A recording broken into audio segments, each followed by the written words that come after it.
আসসালামু আলাইকুম বন্ধুরা, আশা করি তোমরা সবাই ভালো আছো। চলে এলাম 10 মিনিট স্কুল অ্যাডমিশন প্রোগ্রামের অর্থায়নের আরও একটি লেকচার নিয়ে। আমি এস.এম.আর রাইয়ান আছি তোমাদের সাথে এবং আজকে আমি আলোচনা করব লেকচার নম্বর 28 নিয়ে এবং এই লেকচারের বিষয়বস্তু হলো লিখিত বিষয় প্রথম পত্র। সো এই লেকচারে কিন্তু আমার আসার কথা ছিল না। গত লেকচারে বলা হয়েছিল যে এই লেকচার নিবে মাহা ভাইয়া বা এর পরবর্তী যে লেকচার আছে সেখানেও কিন্তু আমি বলেছি যে তোমাদের পূর্ববর্তী লেকচারটি নিয়েছিলেন মাহা ভাইয়া। এর রিজন কি? এর রিজন হলো আমি কিন্তু তোমাদের অনেক আগে অর্থের সময় মূল্যের যে প্রথম লেকচার ছিল সেখানে বলে নিয়েছিলাম যে আমাদের ফাইন্যান্সের 3টা ভিডিও নষ্ট হয়ে গিয়েছিল এবং সেই 3টা ভিডিও আমাদের পরবর্তীতে আবার শ্যুট করতে হয় এবং দেখা গিয়েছে 3টা ভিডিওই ছিল মাহা ভাইয়ের। কেন নষ্ট হয়েছিল? ভিডিওগুলো অনলাইনে ছিল একটি সার্ভারে এবং যখন ডাউনলোড করে দেখা গিয়েছে সেখানে অডিওটা ঠিক মতন কাজ হচ্ছিল না। সো যাই হোক, মাহা ভাই যখন আমরা রিশুট করবে মানে তার করার কথা ছিল, বাট এই মোমেন্টে ভাইয়ের আবার এক্সাম চলছে বা এক্সামের প্রেশার আছে, যার জন্য সে আর নিতে পারেনি এবং তার পক্ষে ভিডিওটা আমি নিয়ে নিচ্ছি বা ক্লাসটা আমি নিচ্ছি।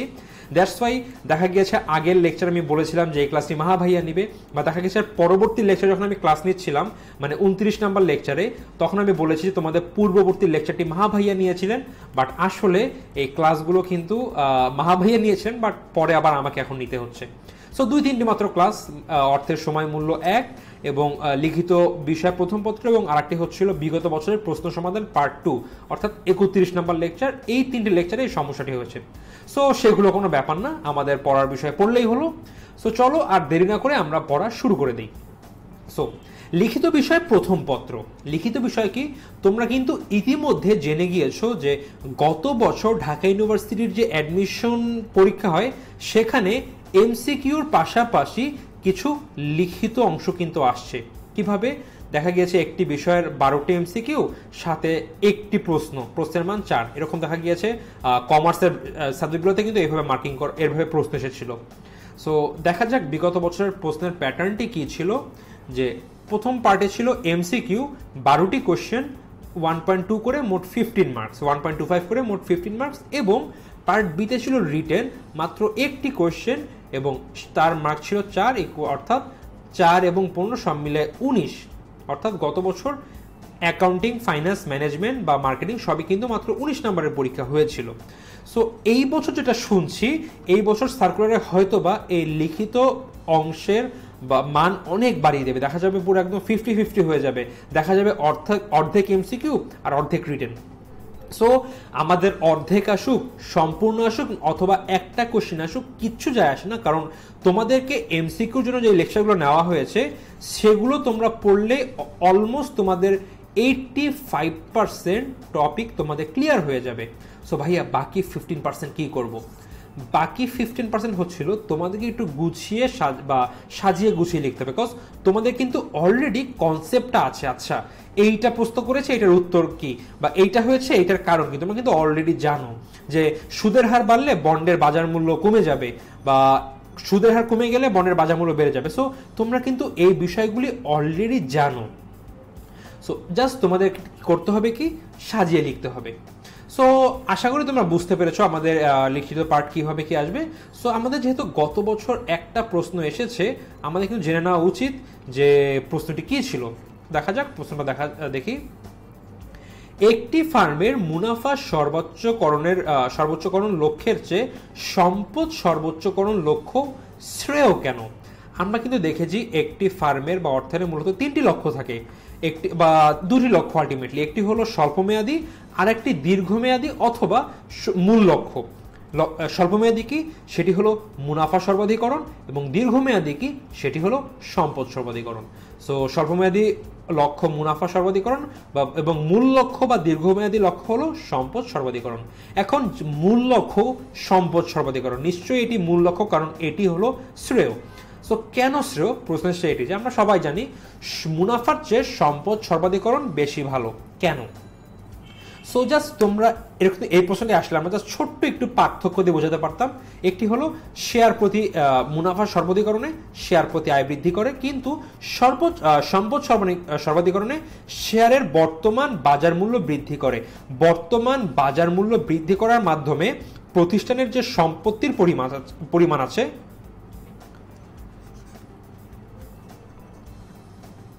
সেই সম্পত্তির পরিমাণ বৃদ্ধি পায়। আর শেয়ার প্রতি আয় বৃদ্ধি মানে প্রতিষ্ঠানের ওভারঅল আয় বৃদ্ধি। সো এর মধ্যে অবশ্যই বেটার হচ্ছিল প্রতিষ্ঠানের সম্পত্তি বৃদ্ধি পাওয়া। সো এটি হলো রাইট, ভালো। তারপরে মুনাফা সর্বাধিকরণ সনাতন পদ্ধতির ধারণা অনুসরণ করে, আর সম্পদ সর্বাধিকরণ আধুনিক পদ্ধতির ধারণা অনুসরণ করে। বলতো কোনটা বেটার, সনাতন পদ্ধতি নাকি আধুনিক পদ্ধতি? চোখ বন্ধ করে বলা যাচ্ছে আধুনিক পদ্ধতি। এরপরে মুনাফা সর্বাধিকরণ অর্থের সময় মূল্য, নগদ প্রবাহ এবং ঝুঁকি বিবেচনা করে না, আরো অনেক কিছু বিবেচনা করে না, বাট এই তিনটা ছিল মূল। কিন্তু সম্পদ সর্বাধিকরণের যে ধারণা, সেখানে অর্থের সময় মূল্যকে গণ্য করা হয় বা বিবেচনা করা হয়, নগদ প্রবাহকে বিবেচনা করা হয় এবং ঝুঁকিকে বিবেচনা করা হয়।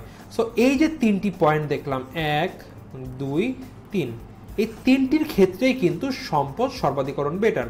সো আলটিমেটলি আমরা বলতে পারি সম্পদ সর্বাধিকরণ এই রিজনগুলোর জন্য শ্রেয়।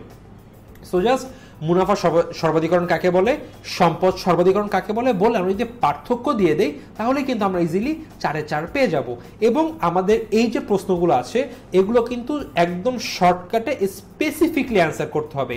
বেশি লিখে যখন নাম্বার পাওয়া যাবে না, ঠিক একইভাবে যদি আমরা অল্প তথ্য দিই, সেটাতেও কাজ হবে না। বরং আমাদের শর্টের মধ্যে একদম যেই তথ্যটি চেয়েছে যদি আমরা সেটি অ্যান্সারে দিয়ে দিই, আমাদের কিন্তু কোনো নাম্বার কাটবে না।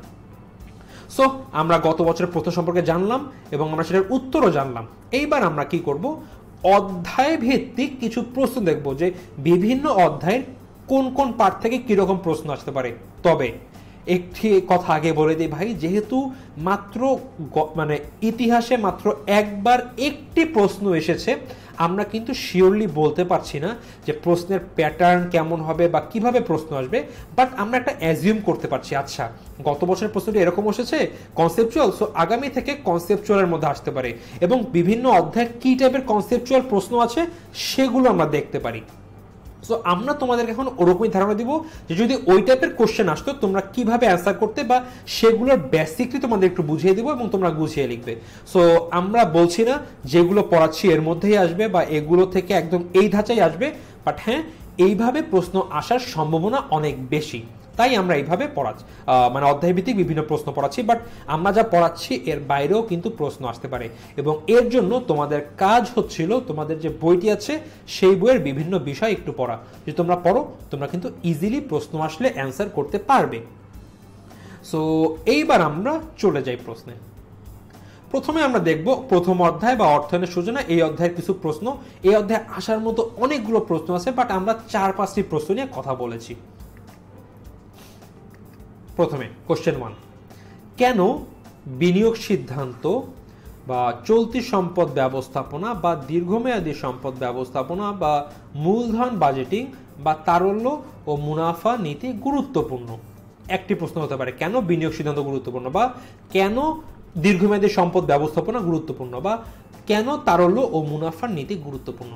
আমরা জাস্ট একটি সিম্পল উদাহরণ দিয়ে দেখব, দেখে সবগুলোর উত্তর বলে দেওয়া ট্রাই করব এবং একটা উত্তরের মাধ্যমে আমরা সবগুলোর উত্তর পেয়ে যাব। তোমাদের যে কাজটা হবে, তোমরা মেন বেসিকটি নিয়ে নিবে, তোমাদের অলরেডি আছে, বাট আবার একটু ঝালাই করব। যদি প্রশ্ন আসে তোমরা একটু গুছিয়ে লিখে দিবে, কারণ আমরা কিন্তু অ্যাকুরেটলি একদম প্রশ্ন তোমাদের বলে দিতে পারবো না।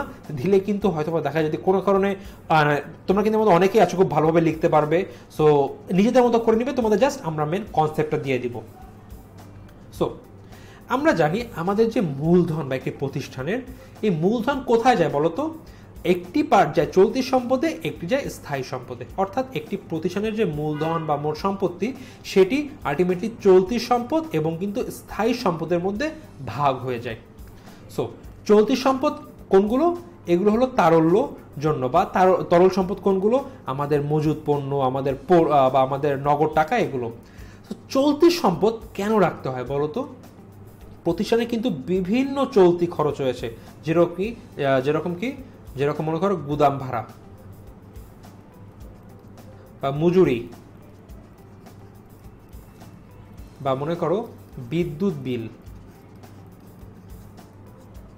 এরকম সহ কিন্তু একটি প্রতিষ্ঠানের বিভিন্ন চলতি খরচ আছে যেগুলো তাদের প্রতি মাস বা দৈনিক ভিত্তিতে কিন্তু প্রদান করতে হয়। আর কি আছে? স্থায়ী সম্পদ। স্থায়ী সম্পদ কি? এগুলো বিভিন্ন সম্পত্তি হতে পারে, বিভিন্ন বিনিয়োগ হতে পারে, বা বিভিন্ন প্রকল্পে বিনিয়োগকৃতও কিন্তু আমাদের আলটিমেটলি স্থায়ী সম্পদ, বা আমাদের যে দালান কোঠা, বাড়ি, যন্ত্রপাতি সবগুলো কিন্তু স্থায়ী সম্পদ। এবং আমরা স্থায়ী সম্পদে কেন বিনিয়োগ করি? কারণ মুনাফা অর্জনের উদ্দেশ্যে। আমরা বিভিন্ন প্রকল্পে ইনভেস্ট করি কেন? সেখান থেকে আমরা মুনাফা পাবো। বা আমরা জমি কেন কিনি, বা আমরা কেন বড় বাড়ি বানাই, সেগুলো আলটিমেটলি আমাদের প্রফিট জেনারেশনে কিন্তু ইফেক্ট রাখছে। সো আমাদের মূলধন এই চলতি সম্পদ এবং স্থায়ী সম্পদ এই দুটি ভাগে কিন্তু বিভক্ত, বা দুটি কাজে কিন্তু লেগে যায়। এবার দেখা যাক, আমাদের কাছে টোটাল 1 লক্ষ টাকা আছে। সো এর মধ্যে আমরা 40,000 টাকা রেখে দিলাম চলতি সম্পদের জন্য।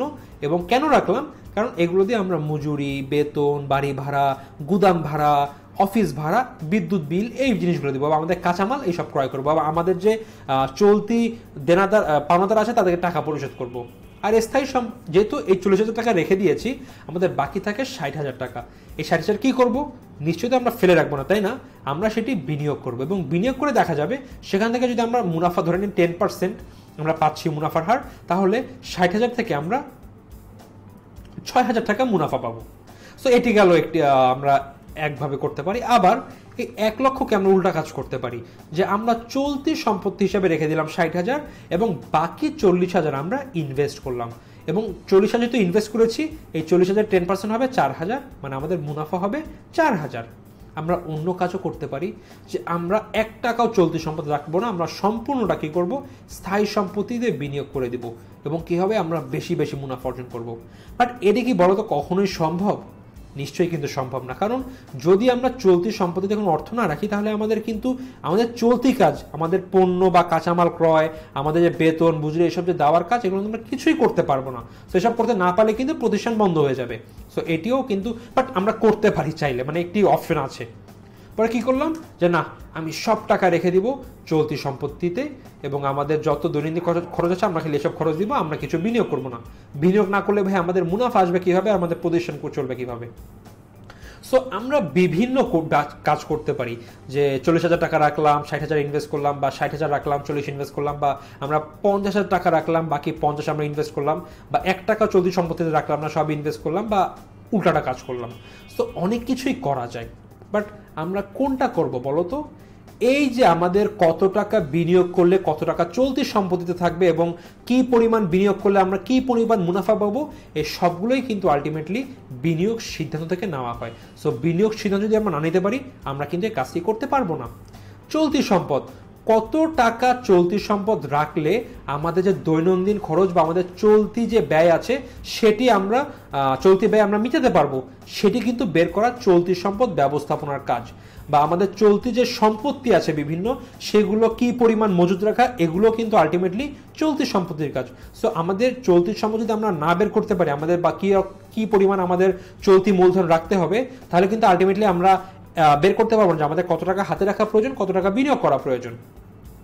দীর্ঘমেয়াদী সম্পদ ব্যবস্থাপনা বা মূলধন বাজেটিং, এই যে স্থায়ী সম্পত্তিতে বিনিয়োগ করছি, কোথায় বিনিয়োগ করবো, আমাদের লাভ হবে কিনা, বা কোন জায়গায় কি পরিমাণ টাকা দিব, এই সবগুলো কিন্তু আমাদের এখান থেকে সিদ্ধান্ত নেওয়া হয়। তারল্য ও মুনাফা নীতি। আচ্ছা দেখো, এইখানে আমরা কি করেছি, 40,000 টাকা তরল সম্পদ রেখেছি, 60,000 বিনিয়োগ করেছি, আমাদের মুনাফা কত? 60,000।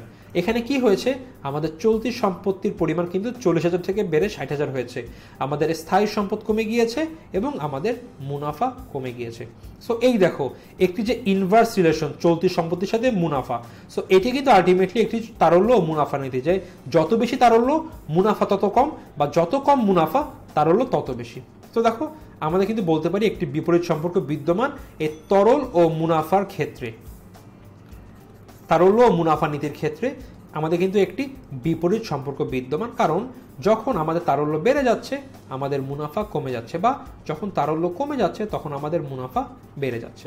সো এইটা হচ্ছে তোমাদের মেন কনসেপ্ট। এখন যেভাবে প্রশ্ন আসে তোমরা উদাহরণ দিয়ে সুন্দর করে গুছিয়ে লিখে দিবে, তোমাদের নাম্বার দিতে টিচার বাধ্য থাকবে। এরপর একটি প্রশ্ন যাই, ঝুঁকি ও মুনাফা নীতি বলতে কি বুঝো? Higher the risk higher the return, অর্থাৎ বিনিয়োগ যত ঝুঁকিপূর্ণ হবে প্রত্যাশিত মুনাফার হার তত বেশি হবে।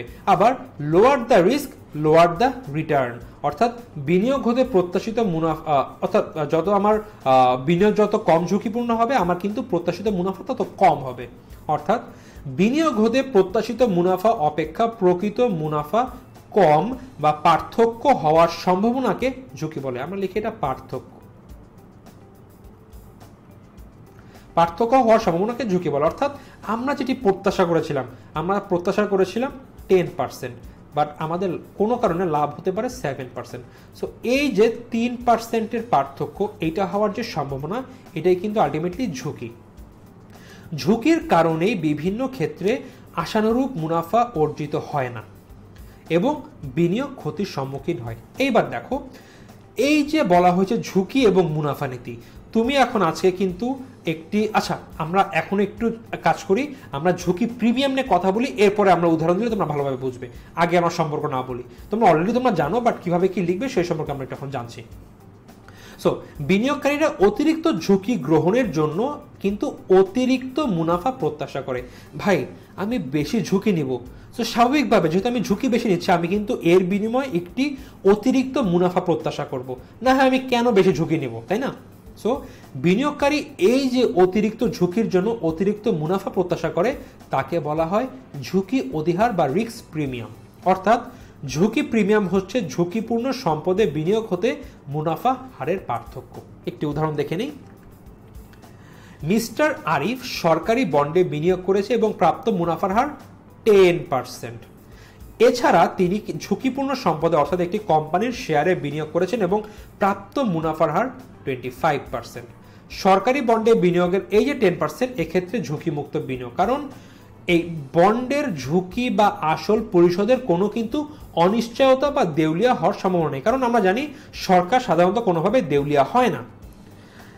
সো আলটিমেটলি এদের মুনাফার হার কিন্তু 10%। সো আমি যে বিনিয়োগ করেছি, আমি কিন্তু শিওরলি সে 10% মুনাফা সহ আমার আসল ফেরত পাবো। তবে এই যে শেয়ারে বিনিয়োগ করলাম 25% মুনাফার আশায়, এই ক্ষেত্রে এটি কিন্তু ঝুঁকিপূর্ণ বিনিয়োগ, কারণ এই বিনিয়োগ অর্থাৎ কোম্পানির শেয়ার হতে প্রাপ্ত আয় কিন্তু সুনিশ্চিত নয়, কারণ শেয়ারের দাম কমে যেতে পারে, প্রতিষ্ঠান দেউলিয়া হয়ে যেতে পারে, আমাদের কিন্তু ক্ষতির চেয়ে ওটা লসও হতে পারে। সো এই যে আমরা ঝুঁকি এক্সট্রা নিলাম, আমরা 10% থেকে না নিয়ে 25% নিলাম, মানে এই যে 15%, এই যে এক্সট্রা ঝুঁকি নিলাম আমরা একটু, কারণ আমাদের ঝুঁকি মুক্ত বিনিয়োগ থেকে কিন্তু আমরা ঝুঁকিপূর্ণ বিনিয়োগ করলাম। কারণ কি? কারণ এই যে এক্সট্রা 15%, এই 15%-এর লোভে কিন্তু একজন বিনিয়োগকারী একটি ঝুঁকি মুক্ত বিনিয়োগ থেকে একটি ঝুঁকিপূর্ণ বিনিয়োগে একটি জায়গায় বিনিয়োগ করে আর কি। সো এই যে অধিক ঝুঁকি নিল, এর জন্য কিন্তু সে একটি অধিক মুনাফা প্রত্যাশা করছে এবং আলটিমেটলি এটি কিন্তু ঝুঁকি এবং মুনাফার নীতির মূল কথা। অর্থাৎ যত বেশি ঝুঁকি তত বেশি মুনাফা। সো এদের মধ্যে একটি সমমুখী সম্পর্ক বিদ্যমান। ঝুঁকি যত বাড়বে মুনাফা তত কিন্তু বৃদ্ধি পাবে, ঝুঁকি যত কম হবে প্রত্যাশিত মুনাফা কিন্তু তত কম হবে। সো আমরা এই প্রশ্ন দেখলাম। এইবার আমরা আসি 3 নম্বর প্রশ্ন। পোর্টফোলিও বৈচিত্র্যের নীতি বলতে কি বোঝায়? আমরা কিন্তু খুব ভালোভাবে পড়েছি যে একটি জায়গায় বিনিয়োগ না করে একাধিক জায়গায় বিনিয়োগ করাকে কিন্তু আলটিমেটলি পোর্টফোলিও বলে। অ্যান্ড পোর্টফোলিও কেন করা হয়? কারণ ঝুঁকি হ্রাস করার জন্য।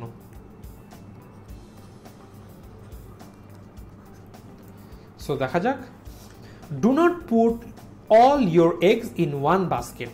এই প্রবাদ বাক্যটি এক্ষেত্রে প্রযোজ্য যে তুমি তোমার কাছে একটি ঝুড়িতে তোমার সকল মুরগির ডিম নিয়ে যাচ্ছ বাজারে, যদি কোনো কারণে বাস্কেটটি তোমার মাথা থেকে বা হাত থেকে পড়ে যায়, কি হবে? সব ডিম ফেটে যাবে এবং তোমার সব ডিম নষ্ট হয়ে যাবে। বাট চিন্তা করো তো, তুমি একটি থলিতে সব ডিম না দিয়ে দুটি ভিন্ন থলিতে নিলে, তো যদি কোনো কারণে একটি থলি পড়ে সব ডিম ভেঙেও যায়, তোমার কিন্তু অন্য থলিতে ডিম কিন্তু তখনও ভালো থাকবে। সো তোমার সম্পূর্ণ কিন্তু ক্ষতি হচ্ছে না। কেন ক্ষতি হচ্ছে না? কারণ তুমি একটি জায়গায় সবকিছু না রেখে দুটি ভিন্ন জায়গায় বা দুটি ভিন্ন পাত্রের মধ্যে ডিমগুলো রেখেছিলে। Portfolio same. পোর্টফোলিও বৈচিত্র্য নীতি বলতে বোঝায় ব্যবসায়ী বা বিনিয়োগকারী তার সকল অর্থ একটি সম্পদে বিনিয়োগ না করে একাধিক সম্পদে বিনিয়োগ করবে। অর্থাৎ একটি সম্পদে বিনিয়োগ না করে একাধিক সম্পদে বিনিয়োগ করবে। এক্সাম্পল, এক সিকিউরিটিতে বিনিয়োগ, যে বাটা কোম্পানি, আমি একটি কোম্পানিতে ইনভেস্ট করলাম এবং দেখা গেল সেখানে আমার লস হলো, বাট না করে আমি কি করলাম, তিনটি ভিন্ন, আমার কাছে হয়তো বা 100 টাকা ছিল, আমি বাটাতে ইনভেস্ট করেছিলাম, আমার ক্ষতি হলো, আমার কিন্তু কোনো লাভ হলো না। বাট না করে আমি কি করলাম, একাধিক সিকিউরিটিতে বিনিয়োগ করলাম। কি করলাম, ট্রেজারি বন্ডে ইনভেস্ট করলাম 40 টাকা, বাটাতে করলাম 35, আর এখানে করলাম কত, 25 হচ্ছিল, হ্যাঁ, তো 25 টাকা। দেখা গেল আমার ট্রেজারি বন্ডে আমার লাভ হলো শিওরলি, আমার বাটাতে লস হলো, আবার আমার স্কোয়ারে লাভ হলো। সো আলটিমেটলি কিন্তু আমার ওভারঅল কিছু হলো লাভ হচ্ছে। সো এটি হলো মূলত ঝুঁকি পোর্টফোলিও বৈচিত্র্যায়নের নীতি, এবং এটি করা হয় শুধুমাত্র ঝুঁকি হ্রাস করার জন্য। যদি এরকম প্রশ্ন আছে, দেখো তোমরা কিন্তু সুন্দর একটি লাইনে যদি তুমি একটি উদাহরণ দিয়ে বুঝিয়ে দাও, তোমাদের কিন্তু স্যার একদম ফুল মার্কস দিয়ে দেবে, কারণ স্যার জানতে চাবে যে তোমার কনসেপ্ট আছে কিনা। তুমি সংজ্ঞা দিলা, অনেক কিন্তু সংজ্ঞা মুখস্থ করে বসিয়ে দিতে পারে, বাট তুমি যখন একটি সংজ্ঞা দিবা, সাথে একটি উদাহরণ দিয়ে বুঝিয়ে দিবা, তখন স্যার বুঝবে না এই ছেলেটি পড়েছে এবং এর কিন্তু কনসেপ্ট আছে, সো এ নাম্বার পাওয়ার যোগ্য। এবার আমরা দেখতে পারি, আচ্ছা এখানে হয়েছে, আচ্ছা অর্থায়নের, এখানে আচ্ছা বানান ভুল হয়েছে,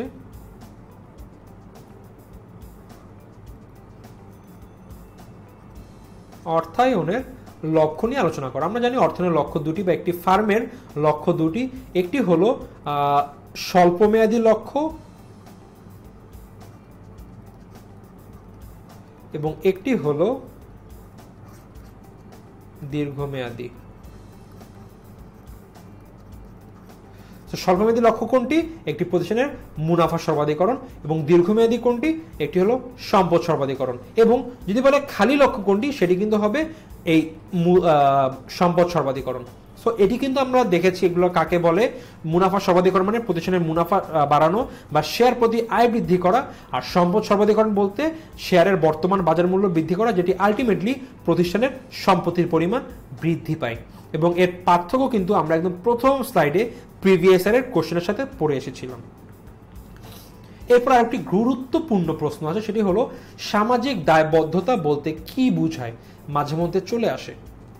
সামাজিক দায়বদ্ধতা বলতে ব্যবসায়িক প্রতিষ্ঠানের সাথে সংশ্লিষ্ট সমাজের সব পক্ষের স্বার্থ রক্ষার দায়িত্বকে বোঝায়।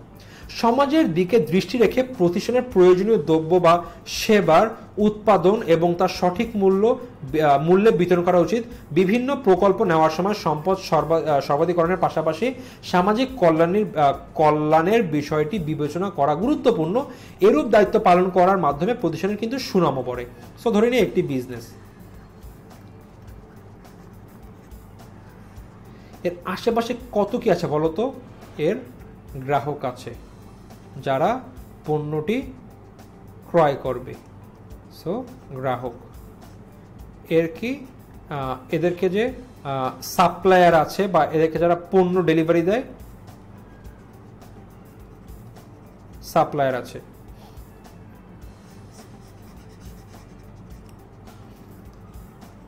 সাপ্লায়ার আছে, দেন কি আছে, সরকার আছে।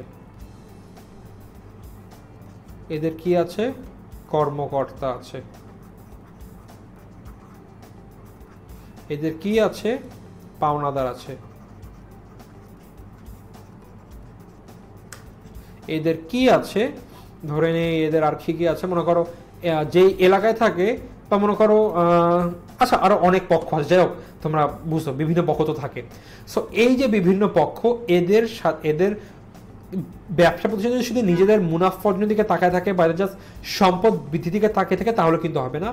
বরং এই যে আশেপাশে বিভিন্ন পক্ষ আছে, গ্রাহককে তাদেরকে সঠিক মূল্যে পণ্য বিতরণ, তাদের যে সাপ্লায়ার আছে এদেরকে এদের ঠিক সময় টাকা দিয়ে দেওয়া, সরকার আছে সরকারকে টাইম মতো কর দিয়ে দেওয়া, কর্মকর্তা আছে ওদের বেতন দিয়ে দেওয়া, পাওনাদার আছে ওদের পাওনা টাকা টাইম মতো দিয়ে দেওয়া, বা আমার যে যেই এরিয়ায় ব্যবসা প্রতিষ্ঠান সেই অত্র এরিয়ার যে লোকজন তাদের ওয়েলফেয়ারের জন্য বিভিন্ন স্কুল বা হাসপাতাল প্রতিষ্ঠা করা, এরকম কিন্তু বিভিন্ন দায়িত্ব আছে যেগুলো একটি প্রতিষ্ঠানকে পালন করা উচিত।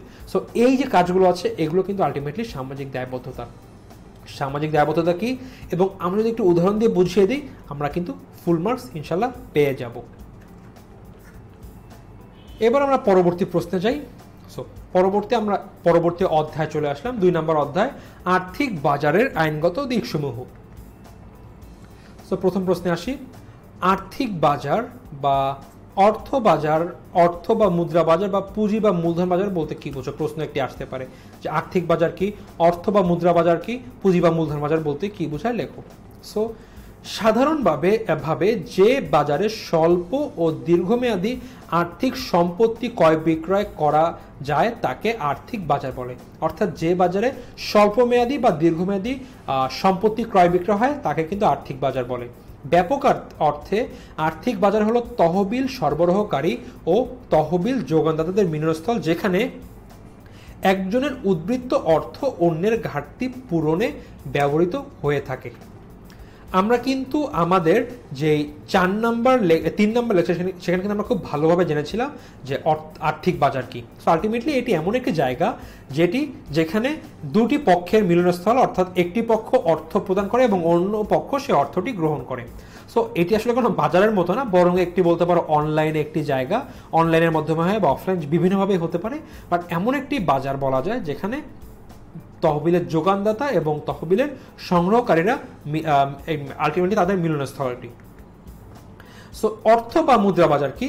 যে বাজারে 1 বছর বা তার কম অথবা সরকারি সম্পত্তির ক্রয় বিক্রয় হয় তাকে আর্থিক বাজার বলে। হাতিয়ার কি কি আছে? ট্রেজারি বিল, বাণিজ্যিক কাগজ, ব্যাংক স্বীকৃতিপত্র, পুনঃক্রয় চুক্তি, হস্তান্তরযোগ্য আমানত সার্টিফিকেট, এগুলো। এবং এ বাজারের নিয়ন্ত্রণকারী প্রতিষ্ঠান কারা? বাংলাদেশ ব্যাংক বা বাংলাদেশের কেন্দ্রীয় ব্যাংক বাংলাদেশ ব্যাংক। এর তারল্য কেমন, অর্থাৎ এই সম্পত্তিগুলো কত তাড়াতাড়ি নগদ অর্থে রূপান্তর করা যায়।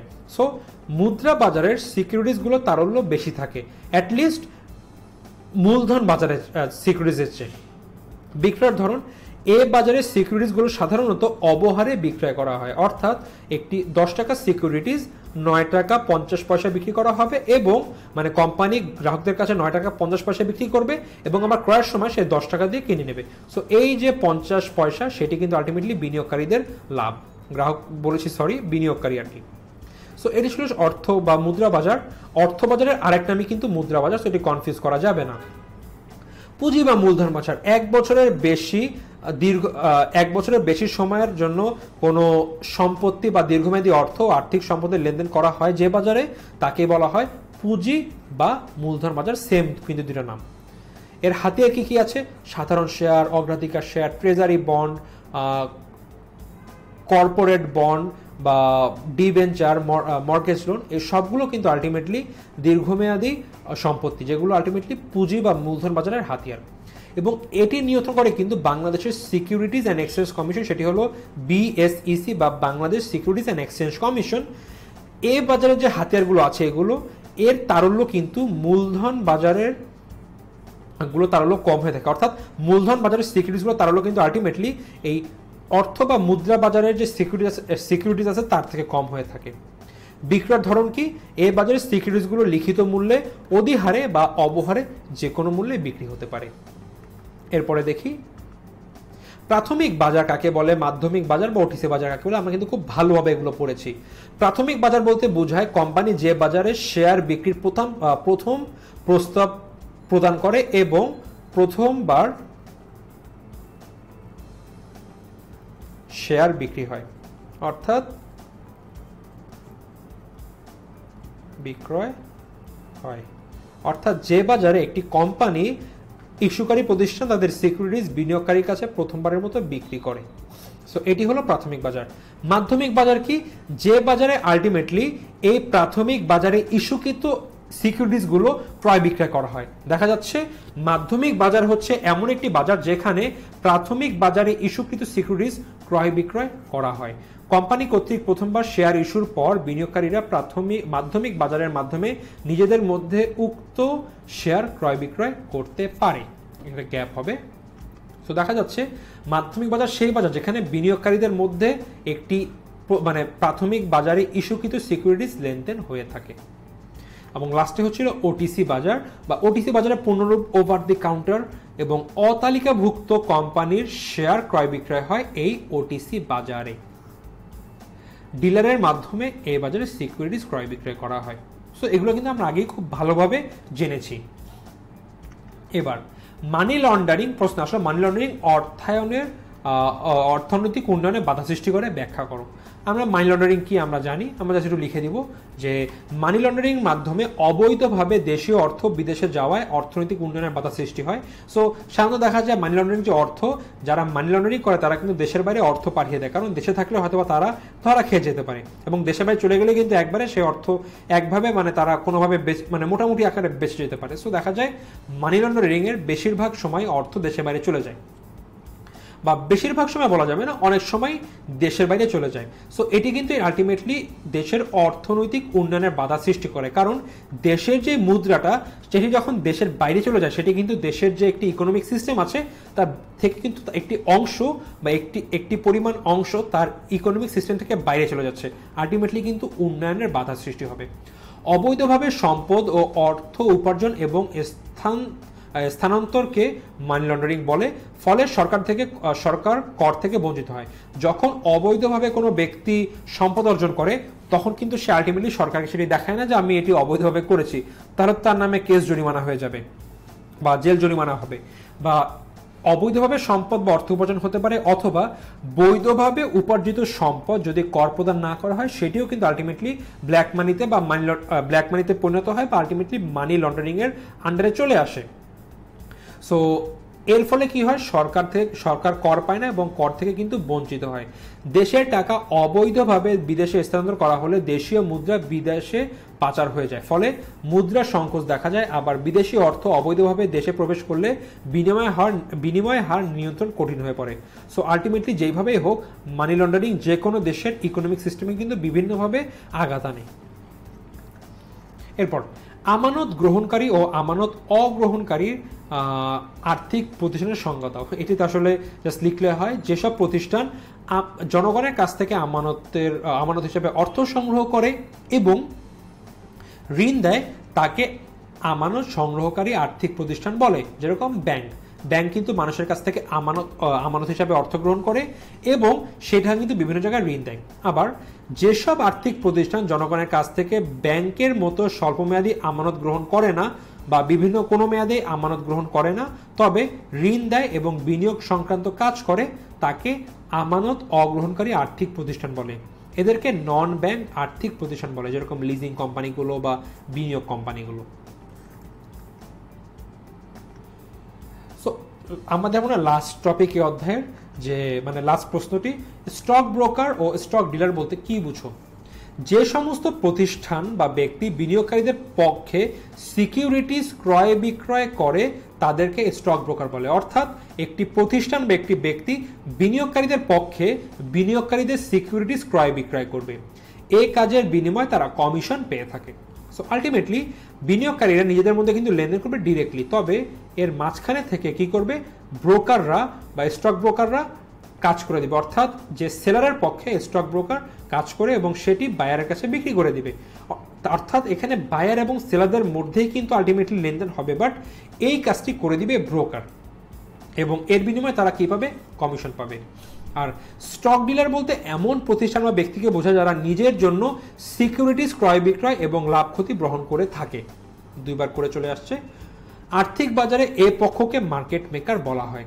দেখো এই ক্ষেত্রে কি হয়, ডিলার করে কি যারা সিকিউরিটি সেল করবে তাদের কাছ থেকে কিনে নেয়, তারা ডিলার নিজেদের জন্য কিনে নেয়। সো এই যে সেলার তারা বিক্রি করে ডিলারের কাছে, এবং ডিলাররা কি করে যখন সেই সিকিউরিটির দাম বেশি হয়ে যায় তখন তারা বায়ারদের কাছে সেটি আবার বিক্রি করে দেয়। সো আলটিমেটলি এইখানে কি হচ্ছে, ব্রোকার এই সেলারের জিনিসটি অন্য একটি ব্যক্তির কাছে বিক্রি করে দিচ্ছে, তবে ডিলার কি করছে, তারা নিজেরাই কিনে নিচ্ছে, কিনে তারা অন্য সময় তাদের সুবিধা মতো অন্য পক্ষের কাছে সেই সিকিউরিটিস বিক্রি করে দিচ্ছে। সো দেখো এখানে যদি বায়ার না থাকতো তবেও কিন্তু ডিলার সেলারের কাছ থেকে পণ্য ক্রয় কিনে নিতে সিকিউরিটিস ক্রয় করতে পারতো।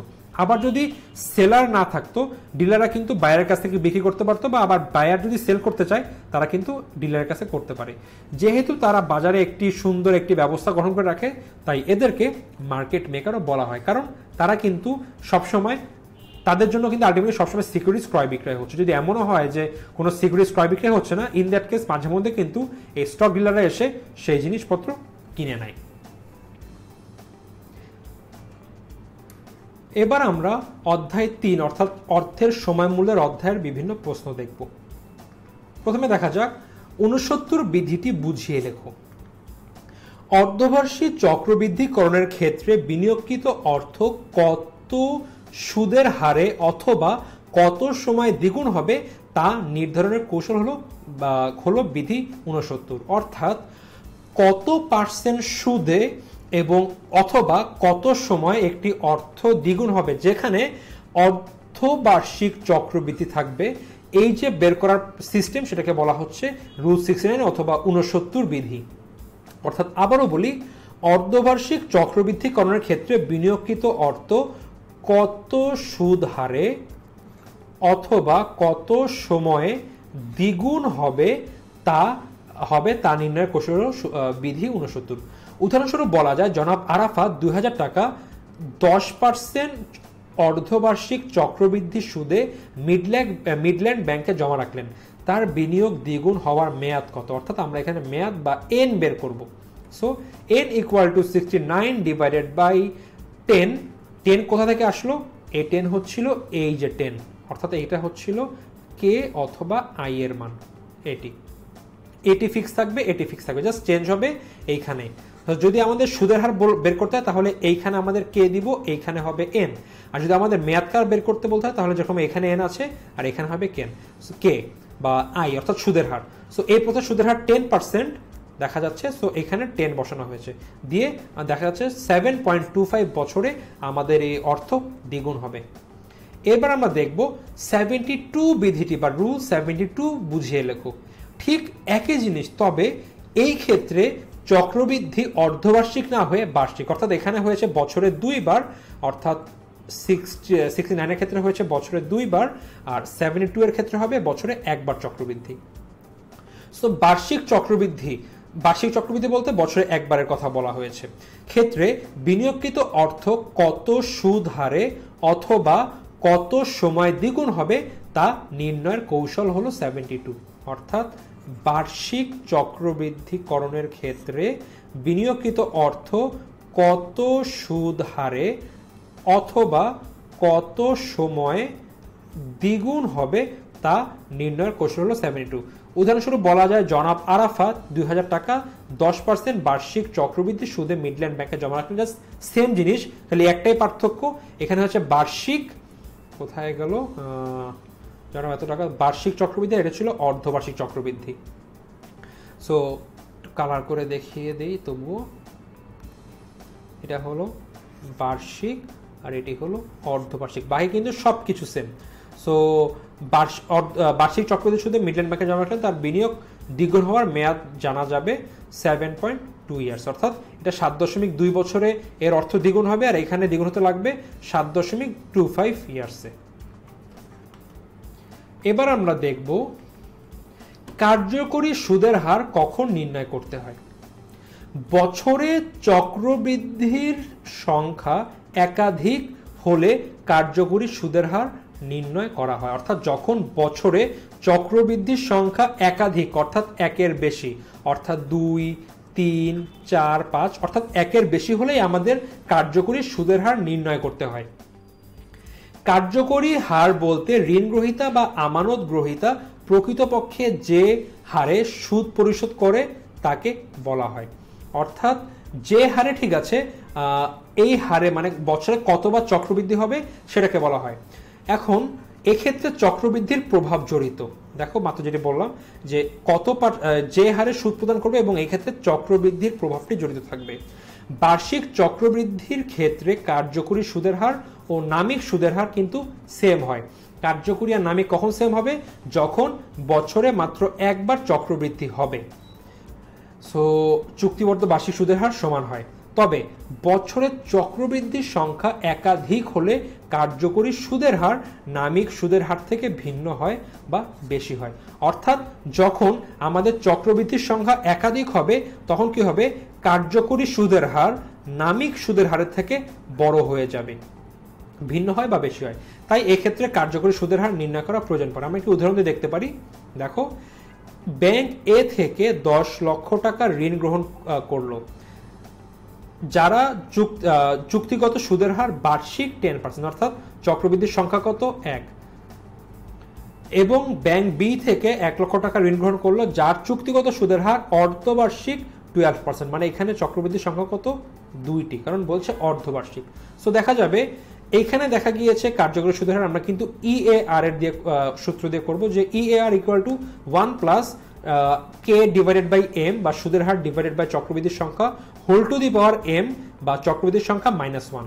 সো দেখো এর ক্ষেত্রে কি হয়েছে, বার্ষিক চক্রবৃদ্ধি। সো দেখো আমাদের চুক্তিবদ্ধ 12%, অ্যান্সারও কিন্তু 12%। তবে ব্যাংক বি এর ক্ষেত্রে কি হয়েছে, চুক্তি সুদের হার কিন্তু 12%, কিন্তু এখানে কিন্তু অর্ধবার্ষিক চক্রবৃদ্ধি হচ্ছে।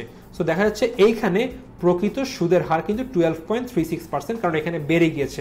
এর রিজন কি, কারণ এখানে বছরে 2 বার সুদ প্রদান করতে হচ্ছে। সো আলটিমেটলি যখন চক্রবৃদ্ধির সংখ্যা 1-এর অধিক হয়ে যায়, তখন কার্যকরী সুদের হার নামিক সুদের হারের থেকে বেড়ে যায়। এবার বার্ষিক বৃত্তি বলতে কি বোঝায়? বার্ষিক বৃত্তি বলতে ভবিষ্যতে নির্দিষ্ট সময়ের ব্যবধানে সমপরিমাণ অর্থের আন্তঃপ্রবাহ ও বহিঃপ্রবাহকে বোঝায়। সো ভবিষ্যতে নির্দিষ্ট সময়ের ব্যবধানে সমপরিমাণ অর্থের অন্তঃপ্রবাহ বহিঃপ্রবাহকে বোঝায়। সুতরাং সময়ের ব্যবধানে সমপরিমাণ অর্থের নগদ প্রবাহকে বার্ষিক বৃত্তি বলে। উদাহরণস্বরূপ, কোনো বীমা কোম্পানির কাছে একটি নির্দিষ্ট অঙ্কের অর্থ জমা রেখে নির্দিষ্ট সময় পরপর সমান কিস্তিতে ফেরত পাওয়া যায়। এর কিছু বৈশিষ্ট্য আছে। একাধিক অর্থপ্রবাহ, অর্থাৎ 1-এর বেশিবার হতে হবে অর্থপ্রবাহ। একটি নির্দিষ্ট সময়সীমা থাকবে, অর্থাৎ একটি নির্দিষ্ট সময় জুড়ে কাজটি হবে। অর্থের প্রবাহের পরিমাণ সমান হবে, অর্থাৎ যে প্রবাহটি হবে সেটি সমপরিমাণ থাকবে, এবং এর যে সময়ের ব্যবধান সেটি হবে সমান। দেখো একাধিকবার হচ্ছে, এখানে মোট 1, 2, 3, 4, মোট 5 বার অর্থপ্রবাহ হয়েছে। এখানে নির্দিষ্ট সময়সীমা কত, 5 বছর পর্যন্ত। সো 5 বছর। এরপর কি, এর অর্থপ্রবাহ সমান, দেখো 10,000, 10,000, 10,000, 10,000, 10,000, এবং সময়ের ব্যবধান সমান, দেখো এখান থেকে 1 বছর, এখান থেকে 1 বছরের ব্যবধান, এখান থেকে 1 বছরের ব্যবধান, এখান থেকে 1 বছরের ব্যবধান, এখান থেকে 1 বছরের ব্যবধান। এগুলো কিন্তু সবকিছু আমরা পড়েছি, বাট প্রশ্ন আসলে আমরা কিভাবে সুন্দর করে একটু লিখে দিব অ্যান্সারগুলো, আমরা কিন্তু এখন সেই সব দেখছি। এরপরে বর্তমান মূল্য অধিক পছন্দনীয় নিয়োগ কেন, এটা কিন্তু আমরা আগেও পড়েছি জিনিসটি। সমপরিমাণ অর্থ ভবিষ্যতে কোনো তারিখে পাওয়ার চেয়ে বর্তমানে সময় পাওয়া বেশি পছন্দনীয়, একে অর্থের সময় পছন্দ বলে। আজকের 100 টাকা 1 বছর পরের 100 টাকার সমান নয়, কারণ অর্থের সময় মূল্য আছে, এবং দেখা যাচ্ছে আজকের 100 টাকা অধিক মূল্যবান। কেন কোনো স্বাভাবিক মানুষ অবশ্যই 1 বছর পরের তুলনায় আজকের 100 টাকা বেশি পছন্দ করবেন। এর কারণ কি, অনিশ্চয়তা। আগামীতে তারা এই 100 টাকা পেতেও পারে, নাও পেতে পারে। তারা যে 1 বছর পর টাকাটি পাবে, যারা যদি মারা যায় টাকা কিভাবে পাবে। সো একটা অনিশ্চয়তা। ভোগের অগ্রাধিকার, মানুষ সবসময় চায় যত তাড়াতাড়ি সম্ভব ভোগ করে ফেলার জন্য। মুদ্রাস্ফীতি বলে দেখা যায় বর্তমানে 100 টাকাতে যে কাজটি করা যাচ্ছে 1 বছর পরে সেই কাজটি করতে দেখা যায় 100 টাকাতে হবে না, দেখা যাবে এখানে 110 টাকার প্রয়োজন হবে। সো আলটিমেটলি মুদ্রাস্ফীতি একটি রিজন যার জন্য মানুষ বর্তমান মূল্যকে বা একটি অর্থ বর্তমানে পাওয়াকে বেশি পছন্দ করে। এবং সুযোগ ব্যয়, এই 100 টাকা পেয়ে সে একটি জায়গায় বিনিয়োগ করতে পারে 1 বছরের জন্য 10% সুদে, এবং 1 বছর পরে সুদ আসলে হয়ে যাবে 110 টাকা। আর সে যদি 1 বছর পরে সে 100 টাকা নেয়, আলটিমেটলি সে 1 বছরে 100 টাকা পাচ্ছে। সো এই যে 10 টাকা, যদি এটা তারা 1 বছর পরে 100 টাকা নেয়, তাহলে কিন্তু এই 10 টাকা হয়ে যাচ্ছে সুযোগ ব্যয়। সো এই রিজনগুলোর জন্য মানুষ কি করে, ভবিষ্যতের অর্থের চেয়ে বর্তমানে অর্থকে বেশি প্রাধান্য দেয় বা বেশি পছন্দ করে। এজন্য মানুষের কাছে বর্তমান মূল্য অধিক পছন্দনীয়। সরল সুদ ও চক্রবৃদ্ধি সুদ ব্যাখ্যা করো। সরল সুদের ক্ষেত্রে শুধু আসলের উপর সুদ ধরা হয়, এক্ষেত্রে প্রতি বছর সুদের পরিমাণ একই থাকে। অন্যদিকে চক্রবৃদ্ধি সুদের ক্ষেত্রে কি হয়, নির্দিষ্ট সময় শেষে অর্জিত সুদ আসলের উপর সুদ ধার্য করা হয়। অর্থাৎ সরল সুদের ক্ষেত্রে প্রতি বছর শুধুমাত্র আসলের উপরে সুদ ধার্য করা হবে। অর্থাৎ ধরে নেই আমরা 100 টাকা জমা রাখলাম, প্রথম বছরে 100 টাকার উপর 10% হারে 10 টাকা, দ্বিতীয় বছর 10 টাকা, তৃতীয় বছর 10 টাকা। বাট দেখা যাবে চক্রবৃদ্ধির ক্ষেত্রে প্রথম বছর 100 টাকা সহ আমার মোট সুদ আসল হলো 110 টাকা। আচ্ছা, সরল সুদের ক্ষেত্রে আমি সুদ আসলে বলি, ঠিক আছে, আমি সরল সুদের বলি। সুদ প্রথম বছরে সুদ পেলাম 10 টাকা, সো প্রথম বছরের শেষে হলো 110 টাকা। দ্বিতীয় বছর 10 টাকা সুদ পেলাম 120 টাকা। তৃতীয় বছরে 130 টাকা। তবে যদি আমি চক্রবৃদ্ধিকরণ ক্ষেত্রে নেই তাহলে হবে প্রথম বছর 100 টাকা, দ্বিতীয় বছর সুদসহ 110 টাকা, তৃতীয় বছর সহ দেখা যাবে 121 টাকা, চতুর্থ বছর দেখা যাবে 131 বা 32 পয়েন্ট সামথিং কিছু একটা আসবে। সো আলটিমেটলি এই চক্রবৃদ্ধিকরণ হচ্ছিল সুদ আসলের উপরে, মানে সুদ প্লাস আসল মিলে যে অর্থ হয় তার উপর সুদ ধার্য করা হয়। এভাবে সুদ নির্ণয়ের প্রক্রিয়াকে চক্রবৃদ্ধিকরণ বলে। তাই চক্রবৃদ্ধিকরণ সুদের বিনিয়োগ অধিক লাভজনক। কারণ দেখো এখানে 1 বছর পরে হচ্ছে 110 টাকা, এখানে 110 টাকা, তবে দ্বিতীয় বছরে দেখা যাচ্ছে এখানে 120 টাকা, বাট এখানে হয়ে যাচ্ছে 121 টাকা, এখানে দেখা যাচ্ছে 130, এখানে দেখা যাবে 133 টাকা হয়ে গিয়েছে। সো এইভাবে আলটিমেটলি বৃদ্ধি পায়। সো আমরা এবার চলে আসলাম চতুর্থ অধ্যায়, যেটি হলো আর্থিক বিশ্লেষণ। সো প্রথমে প্রশ্ন হলো আর্থিক বিবরণীর অংশগুলো কি কি। আমরা কিন্তু পড়েছি যে একটি আমাদের যখন আর্থিক বিশ্লেষণ পড়েছি তখন কিন্তু আমরা আর্থিক বিবরণী সম্পর্কে আমরা ধারণা পেয়েছি। প্রশ্ন আসতে পারে আর্থিক বিবরণীর অংশগুলো কি কি। তোমরা সুন্দর দিয়ে দিবে যে প্রতিটি পাবলিক লিমিটেড কোম্পানিকে 4টি প্রধান আর্থিক বিবরণী তৈরি করতে হয়। সেগুলো হলো আর্থিক অবস্থার বিবরণী বা উদ্ধৃতপত্র, আয় বিবরণী, সংরক্ষিত আয় বিবরণী, নগদ প্রবাহ বিবরণী। সো এই 4টি বিবরণী তৈরি করতে হয়। কিন্তু কি বলেছে, প্রধান আর্থিক বিবরণী নাকি আর্থিক বিবরণীর অংশগুলো। সো যদি এগুলো কিন্তু 4টি বিবরণী, কিন্তু বলেছে আর্থিক বিবরণীর সকল অংশ। সো আন্তর্জাতিক হিসাবমান 1 অনুযায়ী আর্থিক বিবরণীর 5টি উপাদান থাকে। উপরোক্ত 4টি ছাড়াও আরও একটি উপাদান থাকে, তা হলো আর্থিক বিবরণীর টিকাসমূহ। আর্থিক বিবরণীর টিকাসমূহ আর্থিক বিবরণীর বিভিন্ন আইটেমের ব্যাখ্যা, হিসাব বিজ্ঞানের নীতিমালা, পদ্ধতি ইত্যাদি সম্পর্কে বিস্তারিত উল্লেখ করে। সো প্রশ্ন আসতে পারে আর্থিক বিবরণীর অংশগুলো কি কি। আমরা 4টি বিবরণীর কথা তো বলবো, সাথে আরও যে অংশ আছে টিকাসমূহ সেগুলো কিন্তু আমরা বলে দিতে পারি, অর্থাৎ নামটি আমরা দিয়ে দেবো। দিলে আমরা ইজিলি আমাদের কিন্তু যদি এটুক লিখে দিই আমাদের কিন্তু সুন্দর 4 আউট অফ 4 দেবে, যদি আমরা জাস্ট এটুক লিখে দিই একদম ইংলিশ বাংলা সহ। দেন আর্থিক বিশ্লেষণের প্রধান কৌশল সমূহ কি কি। আমরা কিন্তু যা মনে পড়ে মোট 5টা কৌশল সম্পর্কে পড়েছি। আমরা 5টা কৌশল সম্পর্কে বললাম, সাথে সেগুলো একটা ব্যাখ্যা দিয়ে দিলাম, আমাদের কিন্তু টিচার নাম্বার দিয়ে দিবে। সো কি একটি পড়েছি তুলনামূলক আর্থিক বিবরণী বিশ্লেষণ। সাধারণত তুলনামূলক আর্থিক বিবরণী বিশ্লেষণ হচ্ছে এমন একটি কৌশল যার সাহায্যে কোনো একটি ফার্মের একটি নির্দিষ্ট বছরের সাথে বিগত বছরের আর্থিক বিবরণীর তুলনা করা হয়। অর্থাৎ এই বছরের আর্থিক বিবরণীর সাথে অন্য একটি বছরের আর্থিক বিবরণীর তুলনা করা হয়, এবং এই তুলনার ফলে কি হয়, বিভিন্ন হিসাবের পরিবর্তন চিহ্নিত করা হয়। দেখা গেল এই বছরের আর্থিক বিবরণীতে দেখা গেল আমার লাভ হয়েছে 50 লক্ষ, পরবর্তী বছরে হয়েছে 53 লক্ষ। সো আমি যে মানে বর্তমান বছর এবং পূর্ববর্তী বছরের সাথে যদি তুলনা করলাম, দেখলাম আমার 3 লক্ষ টাকা অধিক লাভ হয়েছে। কেন হয়েছে, আমাদের কোন পরিবর্তনের জন্য লাভটি হয়েছে, আমরা কিন্তু সেগুলো ইজিলি এর মাধ্যমে বের করতে পারবো। দেন সম আকার আর্থিক বিবরণী। সো সম আকার আর্থিক বিবরণী হচ্ছে আর্থিক বিবরণী বিশ্লেষণের এমন একটি কৌশল যার মাধ্যমে আর্থিক বিবরণীর প্রত্যেকটি আইটেমকে টাকার অঙ্ক থেকে শতকরায় প্রকাশ করা হয়। যেমন সমআকার আয় বিবরণীর প্রত্যেকটি ব্যয়ের আইটেমকে নিট বিক্রয়ের শতকরা কত ভাগ তা দেখানো হয়। দেখা গেল এই বছর আমাদের মোট লাভ হয়েছে, ধরে নেই একটি 48%, এবং গত বছর হয়েছিল সেটি আমাদের 55%। সো এই কেন 7% কমে গেল, আমরা কিন্তু পার্সেন্টেজে এনে এই কাজগুলো ইজিলি তুলনা করতে পারি। এখন এটা সুবিধা কি বলতো, একটি বড় কোম্পানি, মনে করো একটি 500 কোটি টাকার কোম্পানি আর একটি 50 লক্ষ টাকার কোম্পানি, এদের কি লেনদেন বা সবকিছু পরিমাণ কি সেম হবে? নিশ্চয় না। তো যদি কোম্পানির আর্থিক অবস্থা অন্যরকম হয় তাহলে কিন্তু আমরা কখনোই দুটি কোম্পানির মধ্যে ভিন্ন কোম্পানির মধ্যে তুলনা করতে পারবো না। বাট যখনই তারা তাদের বিভিন্ন আর্থিক বিভিন্ন আইটেম বা প্রত্যেকটি আইটেমকে শতকরা নিয়ে আসবে, তখন কিন্তু ইজিলি দুইটা কোম্পানির তুলনা করা পসিবল হবে। দেন অনুপাত বিশ্লেষণ। অনুপাতের সাহায্যে আর্থিক বিবরণী পর্যালোচনা ও বিশ্লেষণ তথা প্রতিষ্ঠানের প্রকৃত আর্থিক সাফল্যের মাত্রা নির্ণয় করার প্রক্রিয়াই অনুপাত বিশ্লেষণ। আচ্ছা, সো আচ্ছা এই ওকে অনুপাত বিশ্লেষণ বলে, যাই হোক একটু কথাটা দুইবার অনুপাত বিশ্লেষণ চলে এসেছে। সো আলটিমেটলি কি এই অনুপাত বিশ্লেষণের মাধ্যমে প্রত্যেকটি আইটেমকে একটি অনুপাতে প্রকাশ করা হয় এবং আগে থেকে একটি আদর্শ অনুপাত মেপে রাখা হয় এবং যে প্রকৃত অনুপাত এবং আদর্শ অনুপাতে তুলনা করা হয় এবং দেখা হয় যে প্রতিষ্ঠানের আসলে অবস্থান কেমন। নগদ প্রবাহ বিশ্লেষণ।